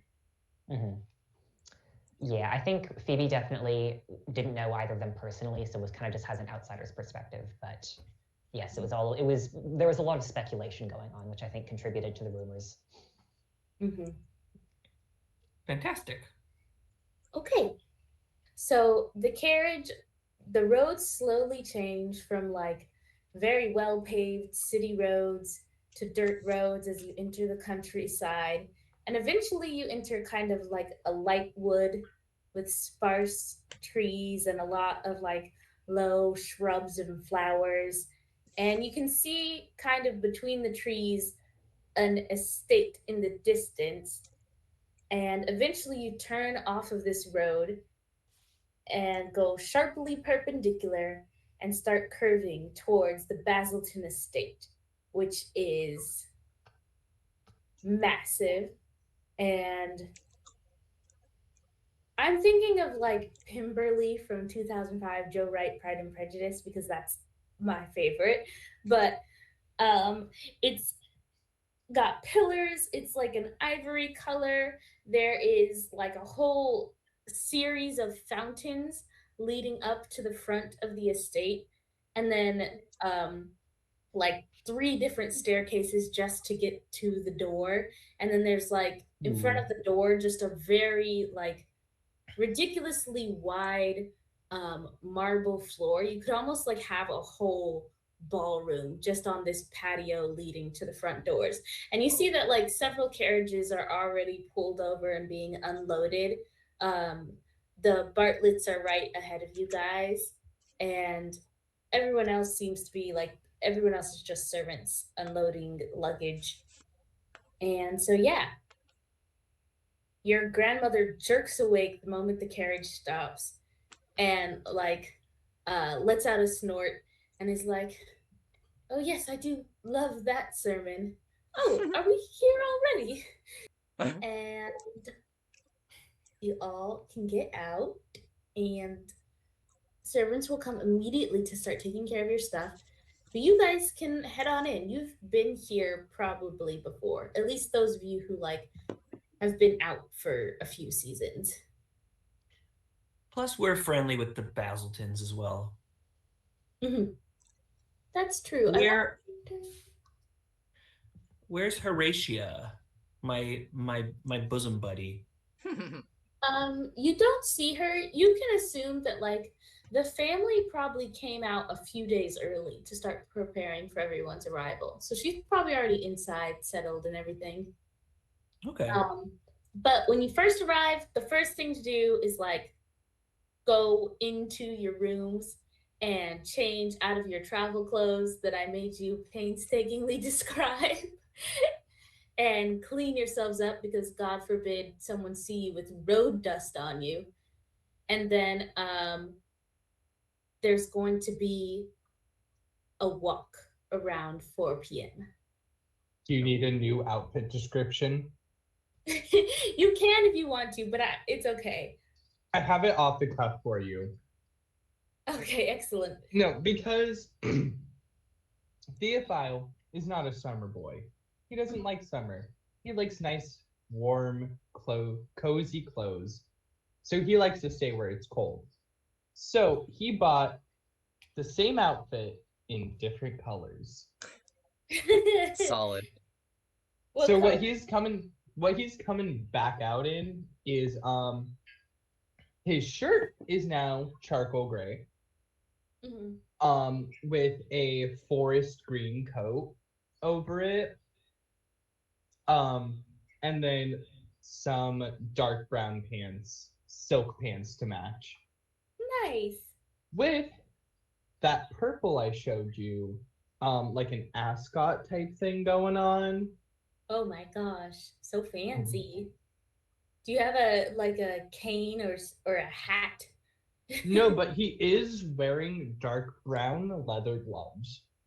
Excellent. Okay. Does anyone else want to do an outfit thing, or shall we jump into it? I think if we're just like walking outside in the gardens, I think I'm wearing the same like dress I had on before, but I also have like a heavy like dark green and black embroidered shawl that I have around my shoulders. Okay, perfect. That's good. Yeah, I'll probably just change out of the navy blue and the houndstooth into like the full tartan gear and change my ascot. Okay. Ascot, my cravat. Yeah. Sorry.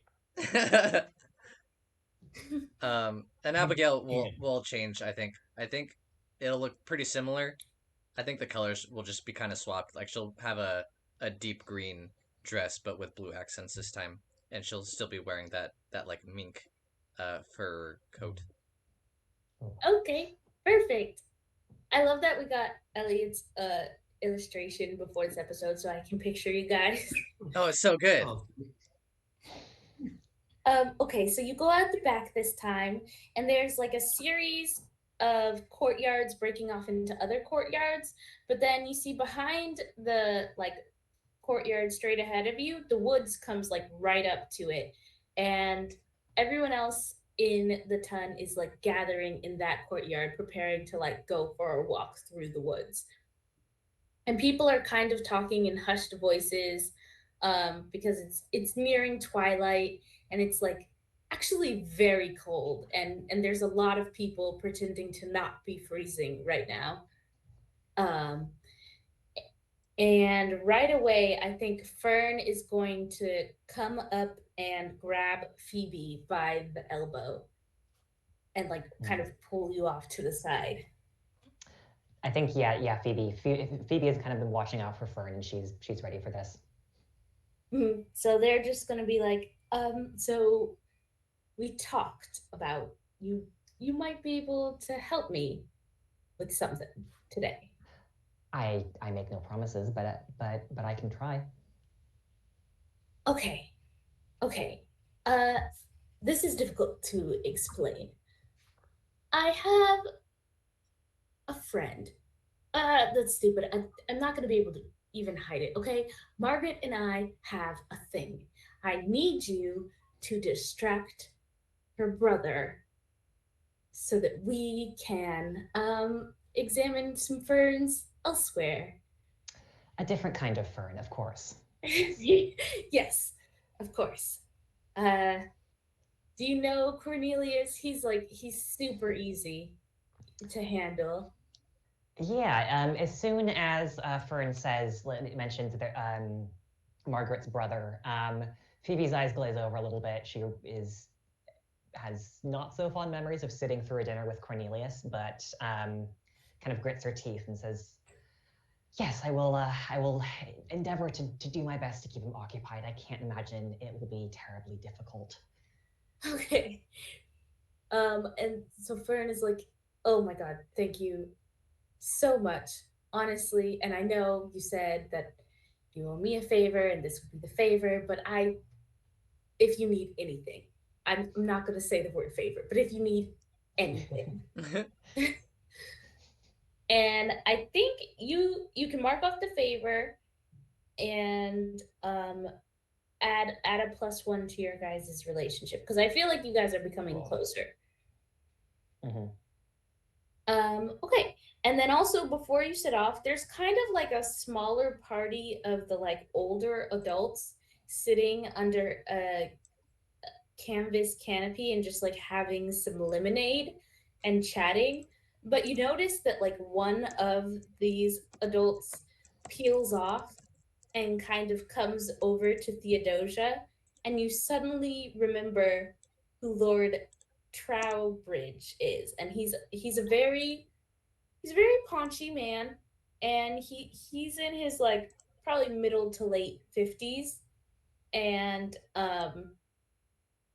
he has a very strong jowl and eyebrows. And he's going to wander over to you and be like, "I was hoping I'd see you here, and I did hope my letter would convince you to come on our little party out here. And I'm so glad."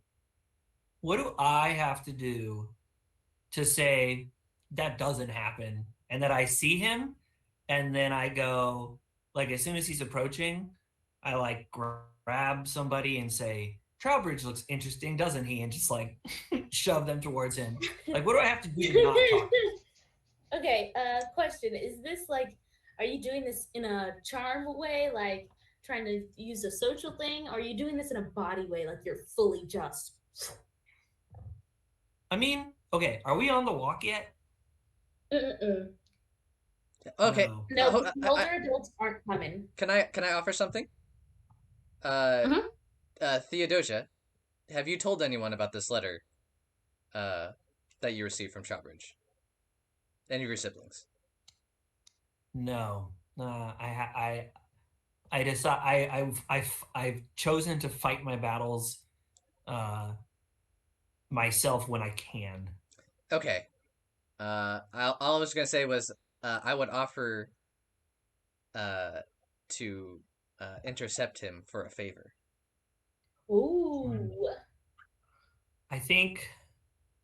Well, I think it's okay. I'll deal with him myself. If I have to talk to him, it'll be fine. Okay. I don't mind making an enemy of this guy, but I was mostly just wondering if we were on the walk yet, because if we were, I was gonna try to roll body and be like, just walk with too much vigor for him to keep up with, and have him be like,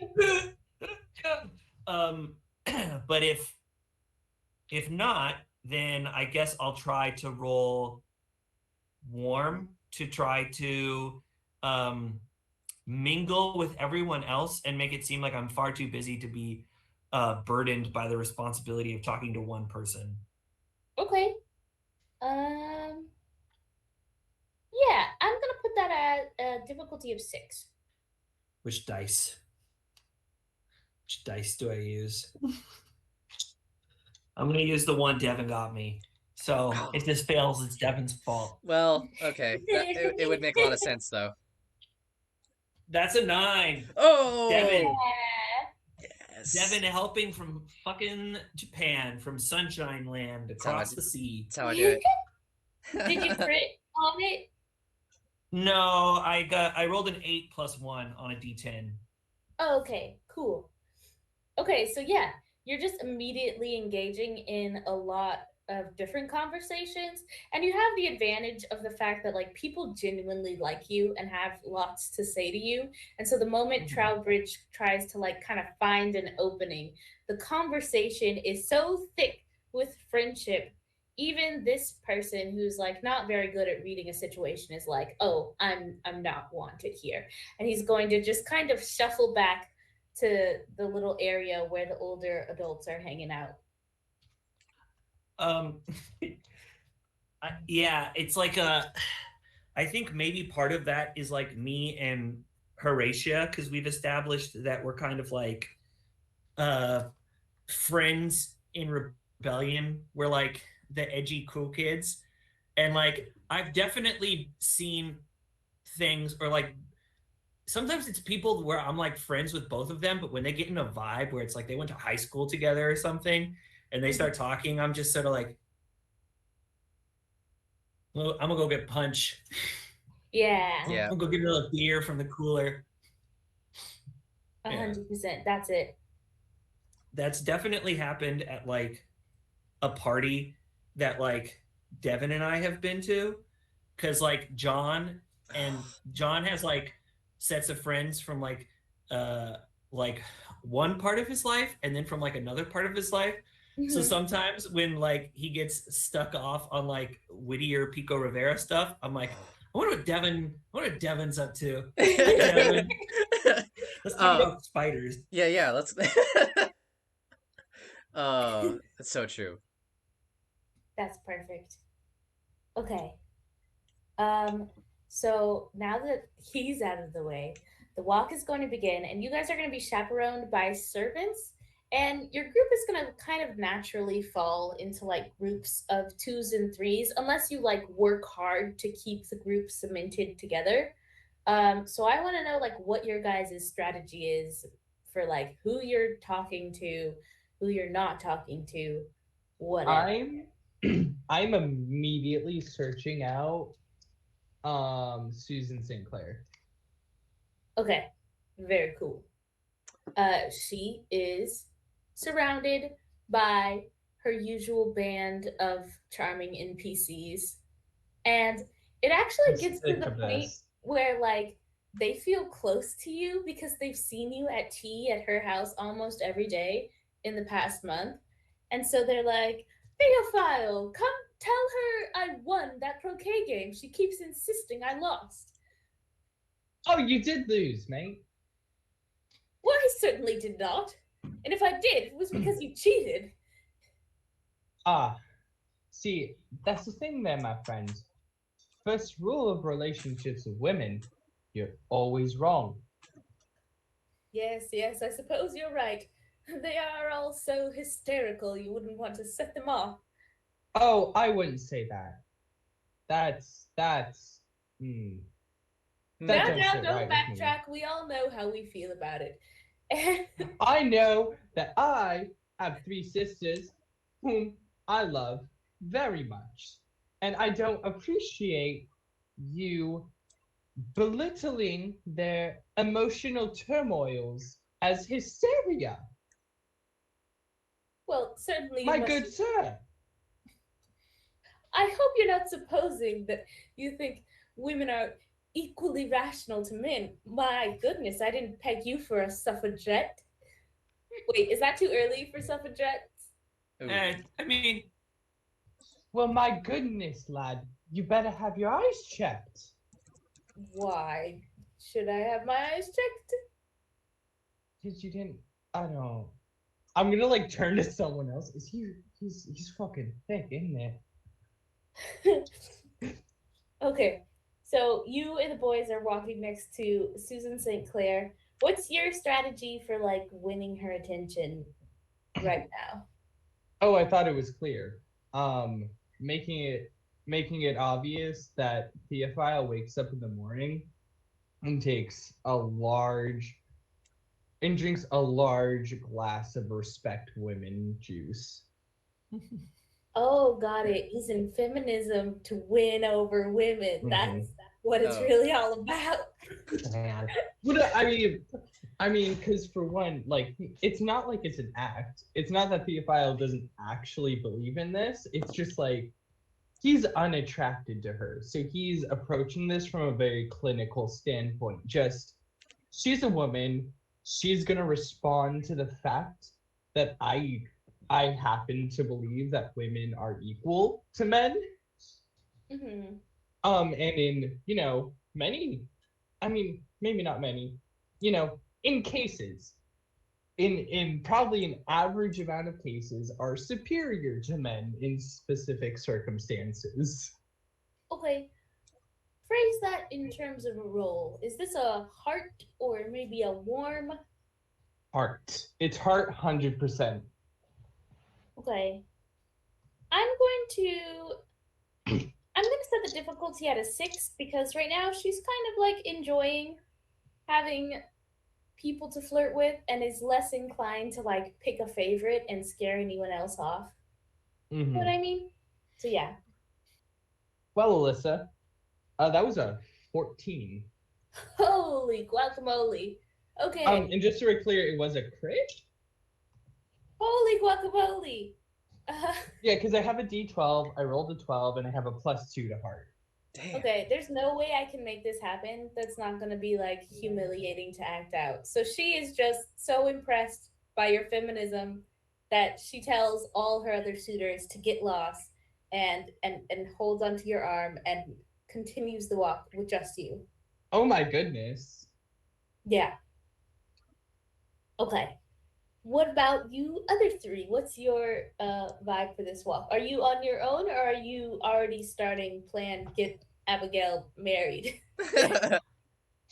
that depends on the cast of this event.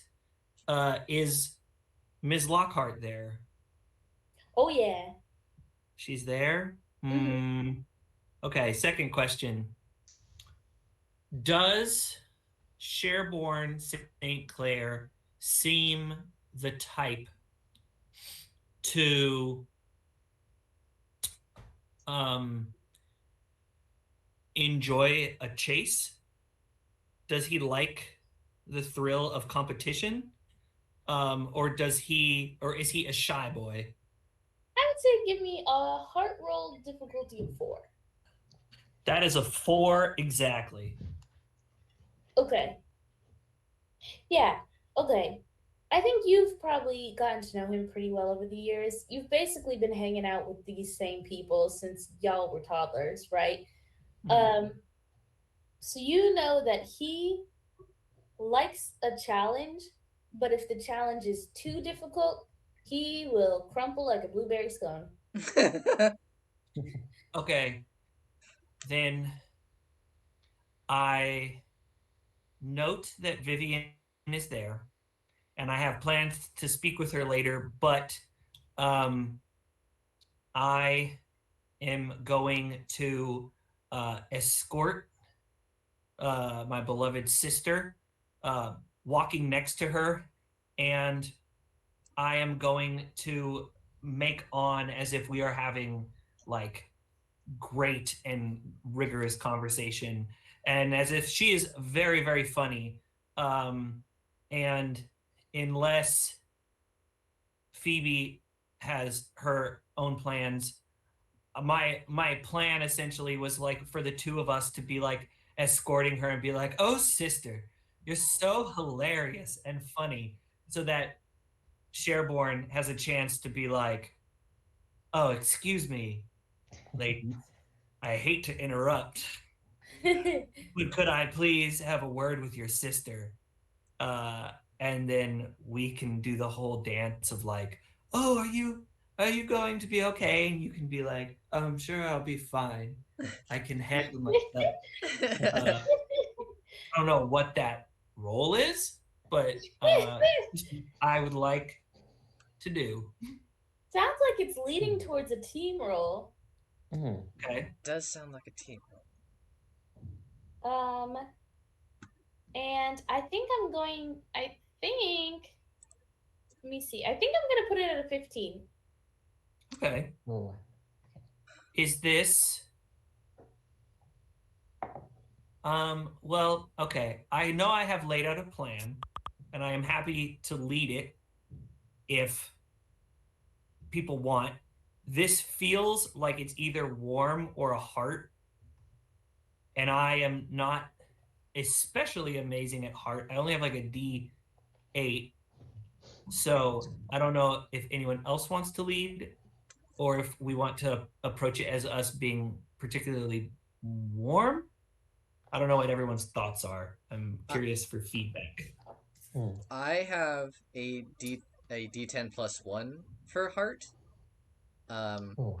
And I feel like since uh, I'm kind of Abigail's approaching this relationship as one of like understanding, I feel like heart would be appropriate. Uh, Also, Abigail's warm is really low, so Um, I'm not sure if it's possible for me to participate in this role, but I have a D12 in heart. I oh, don't think you can participate because at this point you are with Susan. You guys are like leading the kind of line of people walking. Oh, we're So leading it? Okay. Mm. Okay. There's the mechanic for like helping from afar with like emotional support. So like if you have character points that you wanted to throw into it, you Oh could my God. narrate a, a little flashback scene of you telling your older sister how like beautiful and cool you think she is. But we should probably roll before you like burn character points. Well, so the thing is, I have 10 character points. I've well, yet to use any. Um, I'm willing to just say I'll use some character points to offer I have a. support. I will say I do have a D10 in heart for what it's worth. Okay. Would you like to lead us on your flirtatious machinations, Abigail?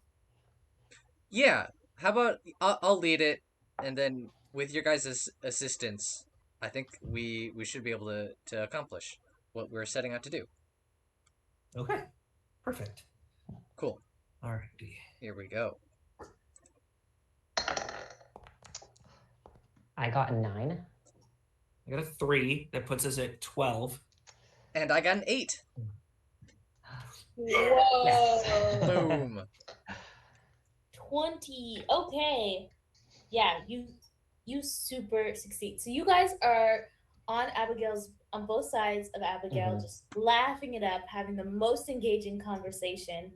And Sheerborn is going to like walk up next to Theodosia and be like, wow, it sounds like you're having a lot of fun over here. I wonder if I might borrow your sister for a little while.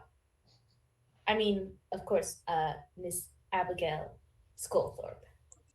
I was just gonna say, like, I'm gonna push back so gingerly, like I'm handling gold leaf. Just like, oh, we were in the middle of, but I mean, of course, it's just. Come, come, Theodosia. We must let the lovebirds have their moment together. uh, Yes, you two have a wonderful conversation. We must alight away to take upon the beauty and vigor of these majestic ferns. Yes, quite so, sister. It's like just like extravagantly winks at Abigail. uh, Abigail's gonna blush a little bit and be like, "Thank you, sisters.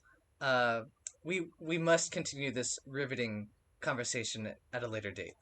Uh, Come, Sherborne, let's admire this wonderful nature that we found ourselves in."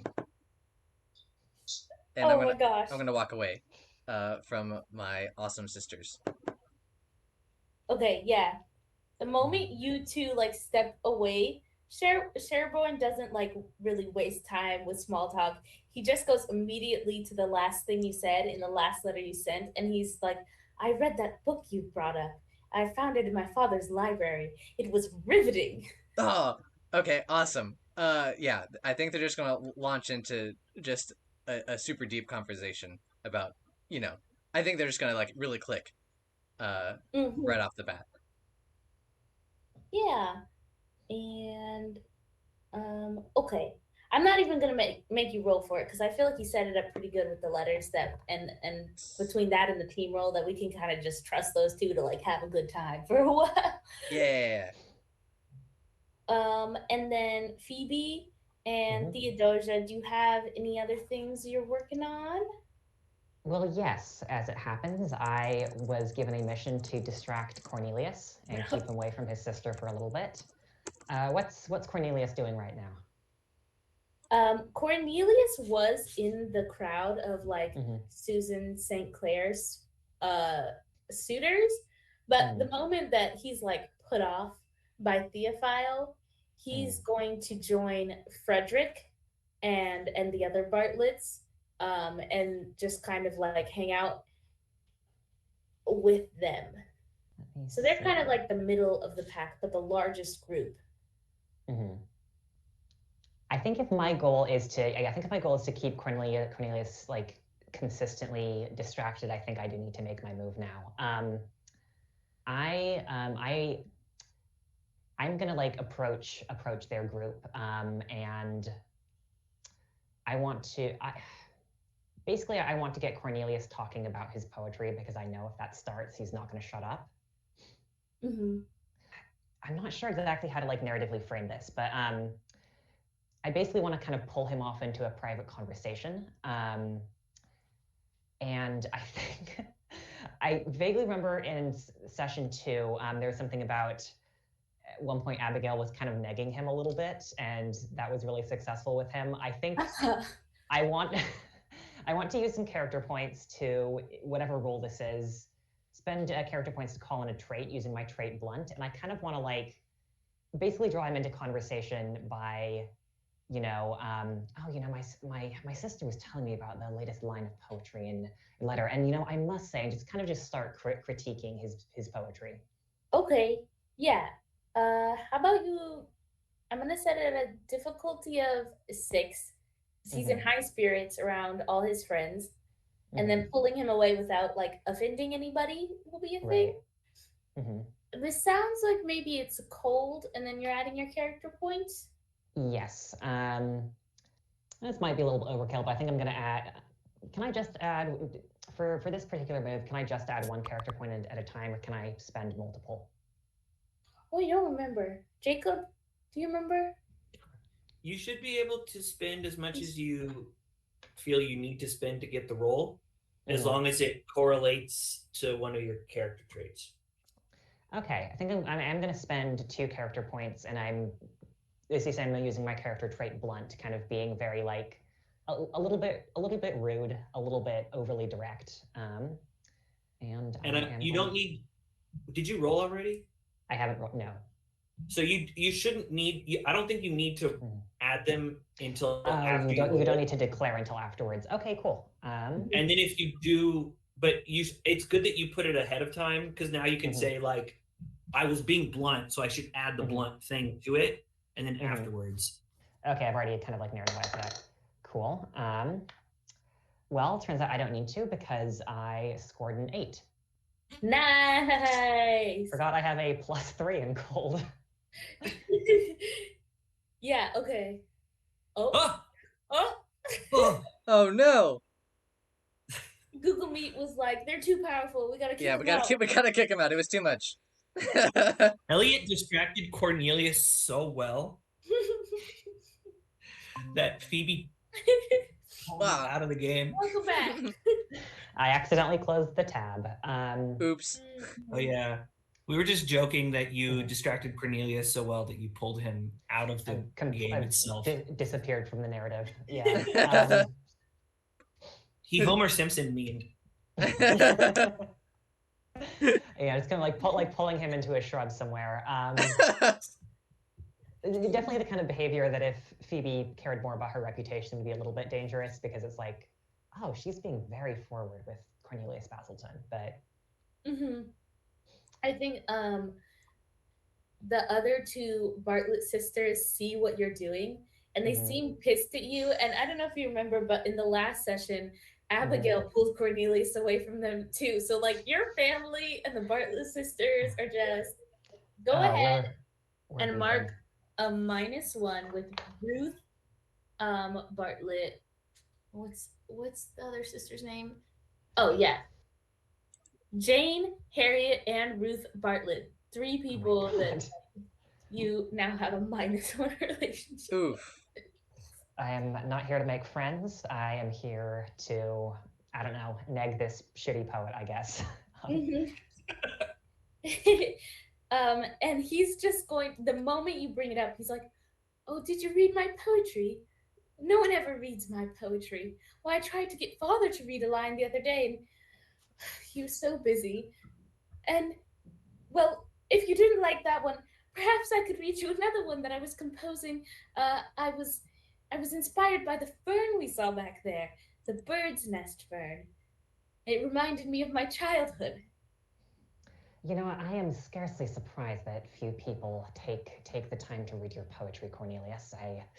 If this is the way you carry on, I suppose I can hear it. I suppose it can't be any worse than what I've already heard.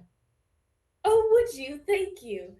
And like the moment you start being mean to him, like a switch goes off, and whatever like latent masochism is in him, he's like, he just wants to please you so bad. Oh Oh no. He's riveted. He's tied to your side. Fantastic. Phoebe is not gonna top him, but I think he wishes she would.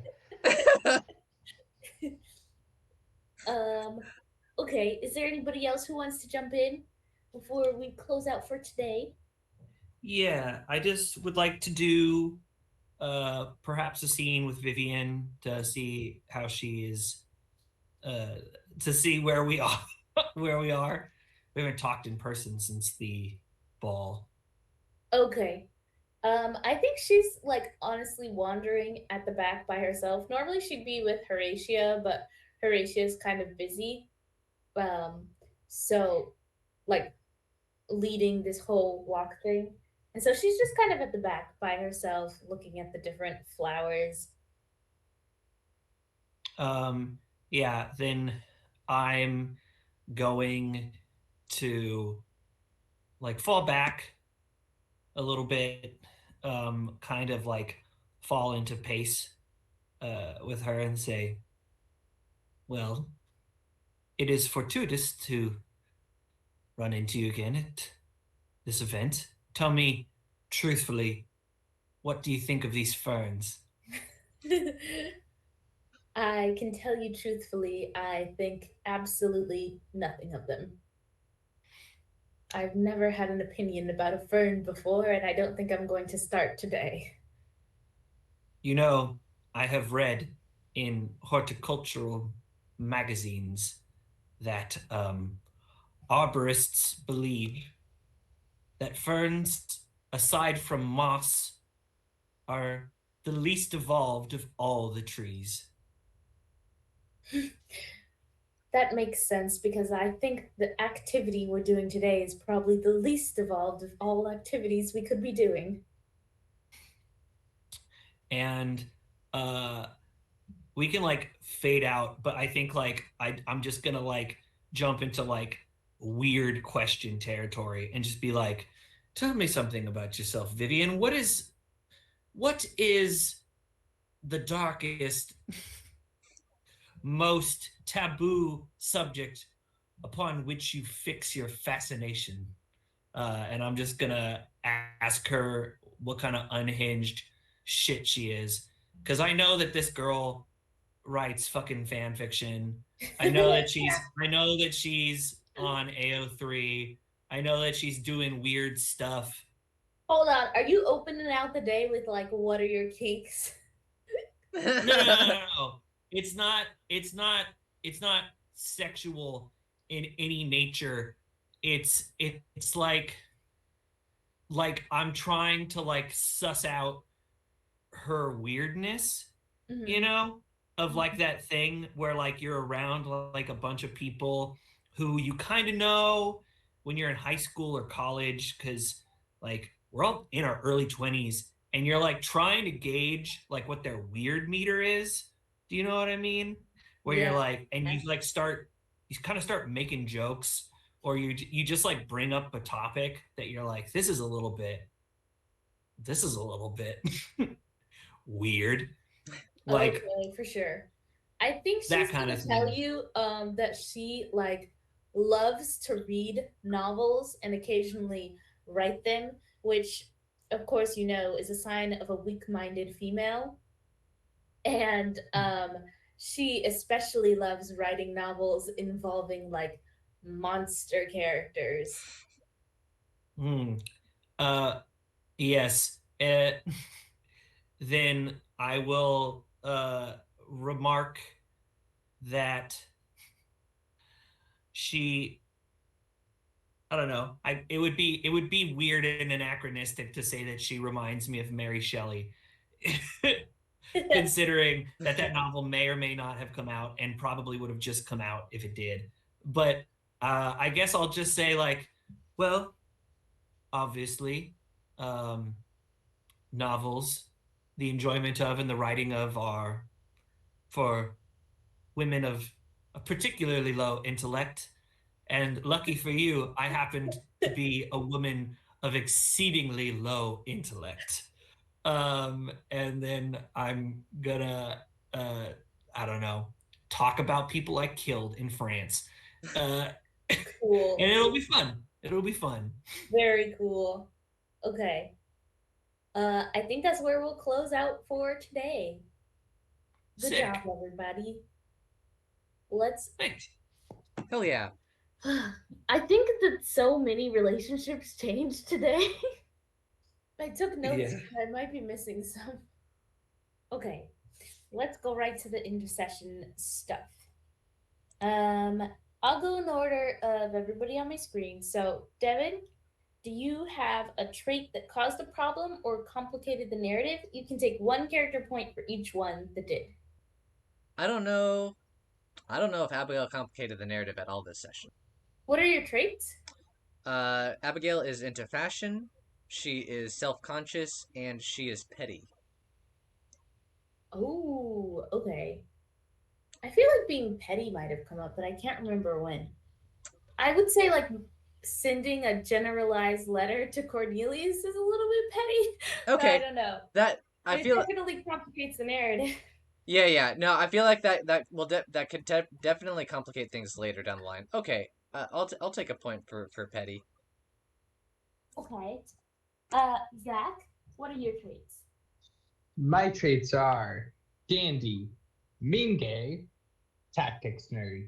I don't think I really complicated anything. The dandy, you did sleep with the head of a household of another family. That was pretty dandyish of you.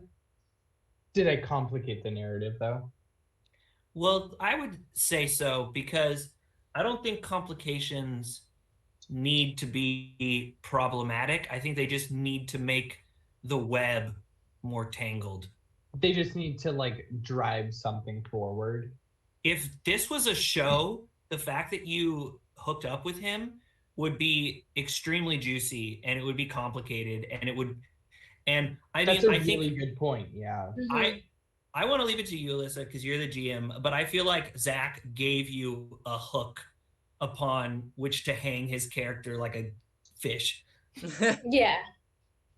Yeah, no, I mean, definitely. I've always done this. I made this clear from the beginning. You give me a juicy himbo to top me, and well, Theophile will reciprocate.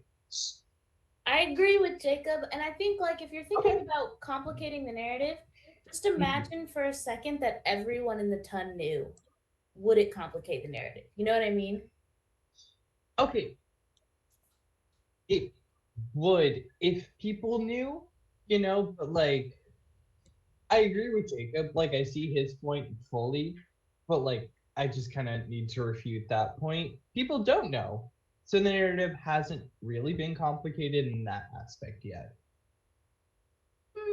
Maybe. I don't know. It's up to you. Like I agree with Jacob that like the narrative doesn't necessarily need to be complicated in like a negative way. Because yeah, if this were like a TV show, that scene would have gotten a ooh, you know. Yeah. Not to mention, Imagine you if guys it are can. both set to inherit. If you Mhm. guys somehow ended up together, that's taking two of the most eligible bachelors off the market. Oh yeah. Be interesting. Imagine if you were watching Game of You're right. Thrones first season and the fat Lord Baratheon, like in the middle of all of this stuff, was just like, and now to return to my secret passion, and it was like the Lannisters' dad, and they were shacking up. You'd be like, what the fuck? This is crazy. This is some great fan fiction. Yeah. No, yeah. So anyway, take your character point, please. Yes. Okay, Jacob, what are your traits? I was braggadocious, or my traits are braggadocious, verbose, and flirt. I think you got 3. Uh-huh. Yeah. And I know I changed them last time. I don't want to change them all out, but I would like to ask if you think it's okay if I change one of them because I'm still kind of getting the handle of this character. Yeah. Okay, then I'm going to change out braggadocious for combative.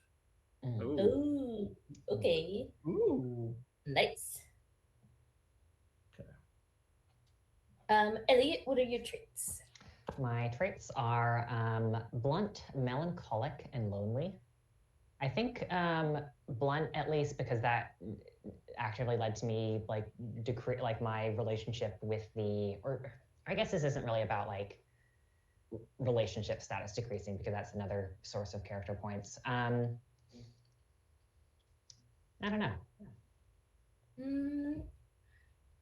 I was going to say possibly melancholic. I mean, the letter you wrote to the guy about your husband was like, that was dark. You were thinking about like where your life was going to go if he shows back up and how you're going to deal with this. And you made the coldest choice I've ever heard. But like, it's what you got to do, you know? I don't know if I'm thinking of melancholic right, but I feel like that's what I would say. I agree. Yeah, I was gonna bring up the same point. Okay, yeah, I am thinking about changing the third one, lonely, because I think that hasn't really been coming up a lot. So I might change that to something else for next session. I would actually argue personally, your character does give off a lonely vibe. Sure. And it is kind of evident in the way you play it. And I personally would advocate that you should get one for this. Get a character point for lonely for this session. Because you did seem quite lonely this session. Sure, but I think the question is like, yeah, did it actually complicate the narrative, or was I just, I don't know. I also don't want to like, oh, I'm going to change my character trait just to get more character points, because that seems kind of not. Yeah. Yeah. To me, like at the end of the day, if there's a trait you feel like applies to your character and would be more interesting to play up, there's no reason not to switch it, you know? I do also feel like melancholic and lonely are kind of covering the same ground a lot, so I might change it for next time, but I'll sit on it. Okay. And I also feel like changing your character personality or whatever, or like your traits to try to earn more character points. I think if you were doing it strictly in like a min-maxy way, it would be bad. But like you get points for playing out your traits as a reward for thinking about what kind of character you are. So Sure, like yeah. if you pick traits that like are easier for you to like enact, that means that you're doing your job as like a good role player of like thinking about who you are. And then if you start to get less, it like encourages you to think about like what you maybe should change them to. Sure, yeah, and I do think, yeah, also just stuff with like, you know, my friendship with Fern, and kind of being a little bit more, like being a little bit less reclusive. Yeah, I'll think about that one. Like I said, I think lonely and melancholic really do cover the same ground a lot of the time. So I don't feel like I would necessarily sacrifice that part of my character, but I don't know yet I would want to replace it with though. So Can I ask a question? Would you want to replace it with something along the lines of like independent or solitary? Because like I don't get the vibes that you're necessarily like super woe is me, I'm a widow, I'm so lonely, but you seem far more comfortable unattached than like everybody else at this event. That's a good point. I think framing it in a kind of more lens of more like, oh, my character is very independent / very, you know, yeah, I think that would make sense because that's kind of still similar, but is framing the same behavior and the same character trait, but in a different way, where it's kind of reflecting like, oh, she's solitary because she has chosen to be. Yeah. Yeah. A girl who is like all alone and really wishes to be with other people is lonely, and that's sad. But a girl who is alone because she's decided to be alone is an independent girl boss. Bad bitch. Okay. Not like other girls. No. So now the next one is take 1 character point if one of your secrets led to bonding or complicated the narrative. Take 2 character points if it did both. And this one's the honor system. Okay. Wait, hit that one more time. Take 1 character point if one of your secrets led to bonding or complicated the narrative, and take 2 character points if it did both.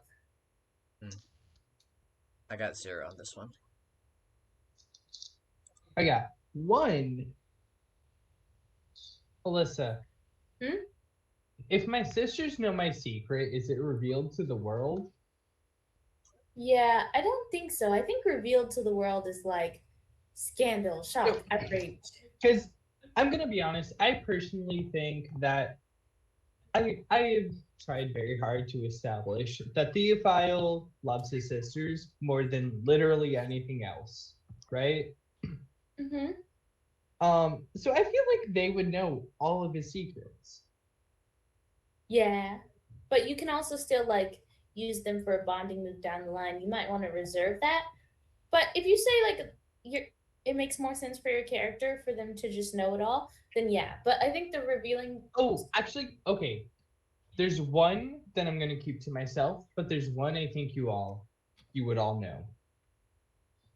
Theophile fucking hates Dad.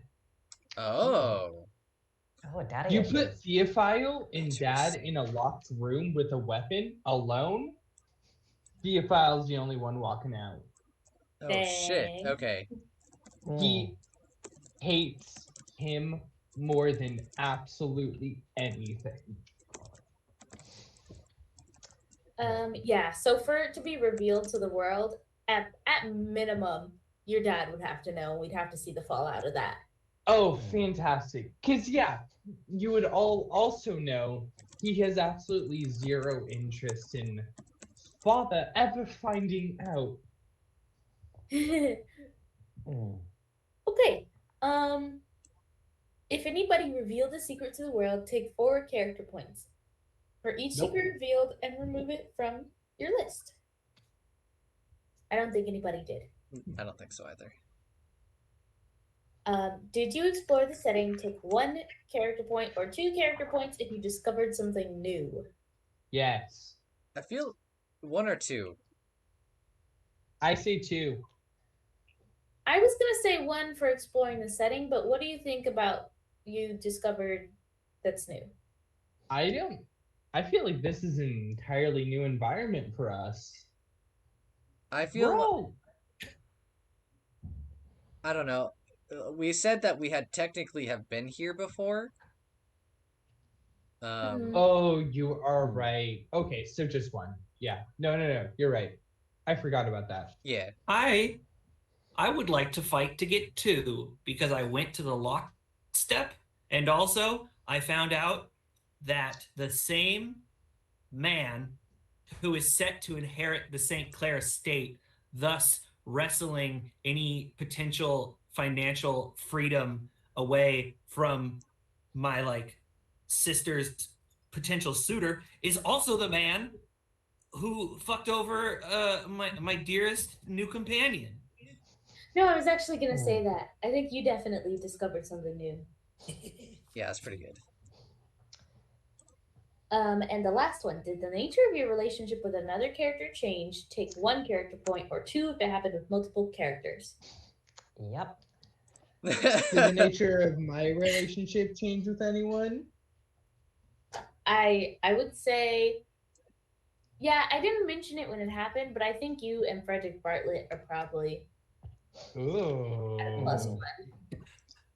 +1. I just got enough to unlock a new ability. I took the jock ability twice, which means I have a +2 in shooting now. That's +4 total. I've been practicing. Oh, when shit. are you gonna have a chance to shoot somebody? I guess when you catch the thief. Or possibly the St. Clair cousin. I do have something. I do have devious schemes, Alyssa, which I would wish to share with you when the cameras are off. Okay. Quick question related to taking new moves. I think the rulebook says that you can spend character points to take a new ability. The cost is 2 times your special die's max value, or 10 plus the number of abilities you currently have. Remind me, what is the value of our special die right now? Right now, I think it is at a -D4. We don't have a special die. We have replaced that mechanic with the family dice, which is determined by separate mechanics. So you wouldn't be able to improve the special dice in this campaign because we don't have one. Okay. Oh, yeah, because it's normally an individual thing, but right now it's a family thing. Okay, so to calculate if I want to take a new move, I just need to do 10 plus the number of moves I currently have. Yeah, so it should be 11 now, yes. And then the next one would be 12. All right, sounds good. Okay. I think that's it for today. All right. Excellent. Thanks, Alyssa. Great Good session, job, Alyssa. everybody. Thank you. This has been so fun. Have a good night and or rest of your day. Thank you. You guys have a good night. Night, everybody. See you guys next week.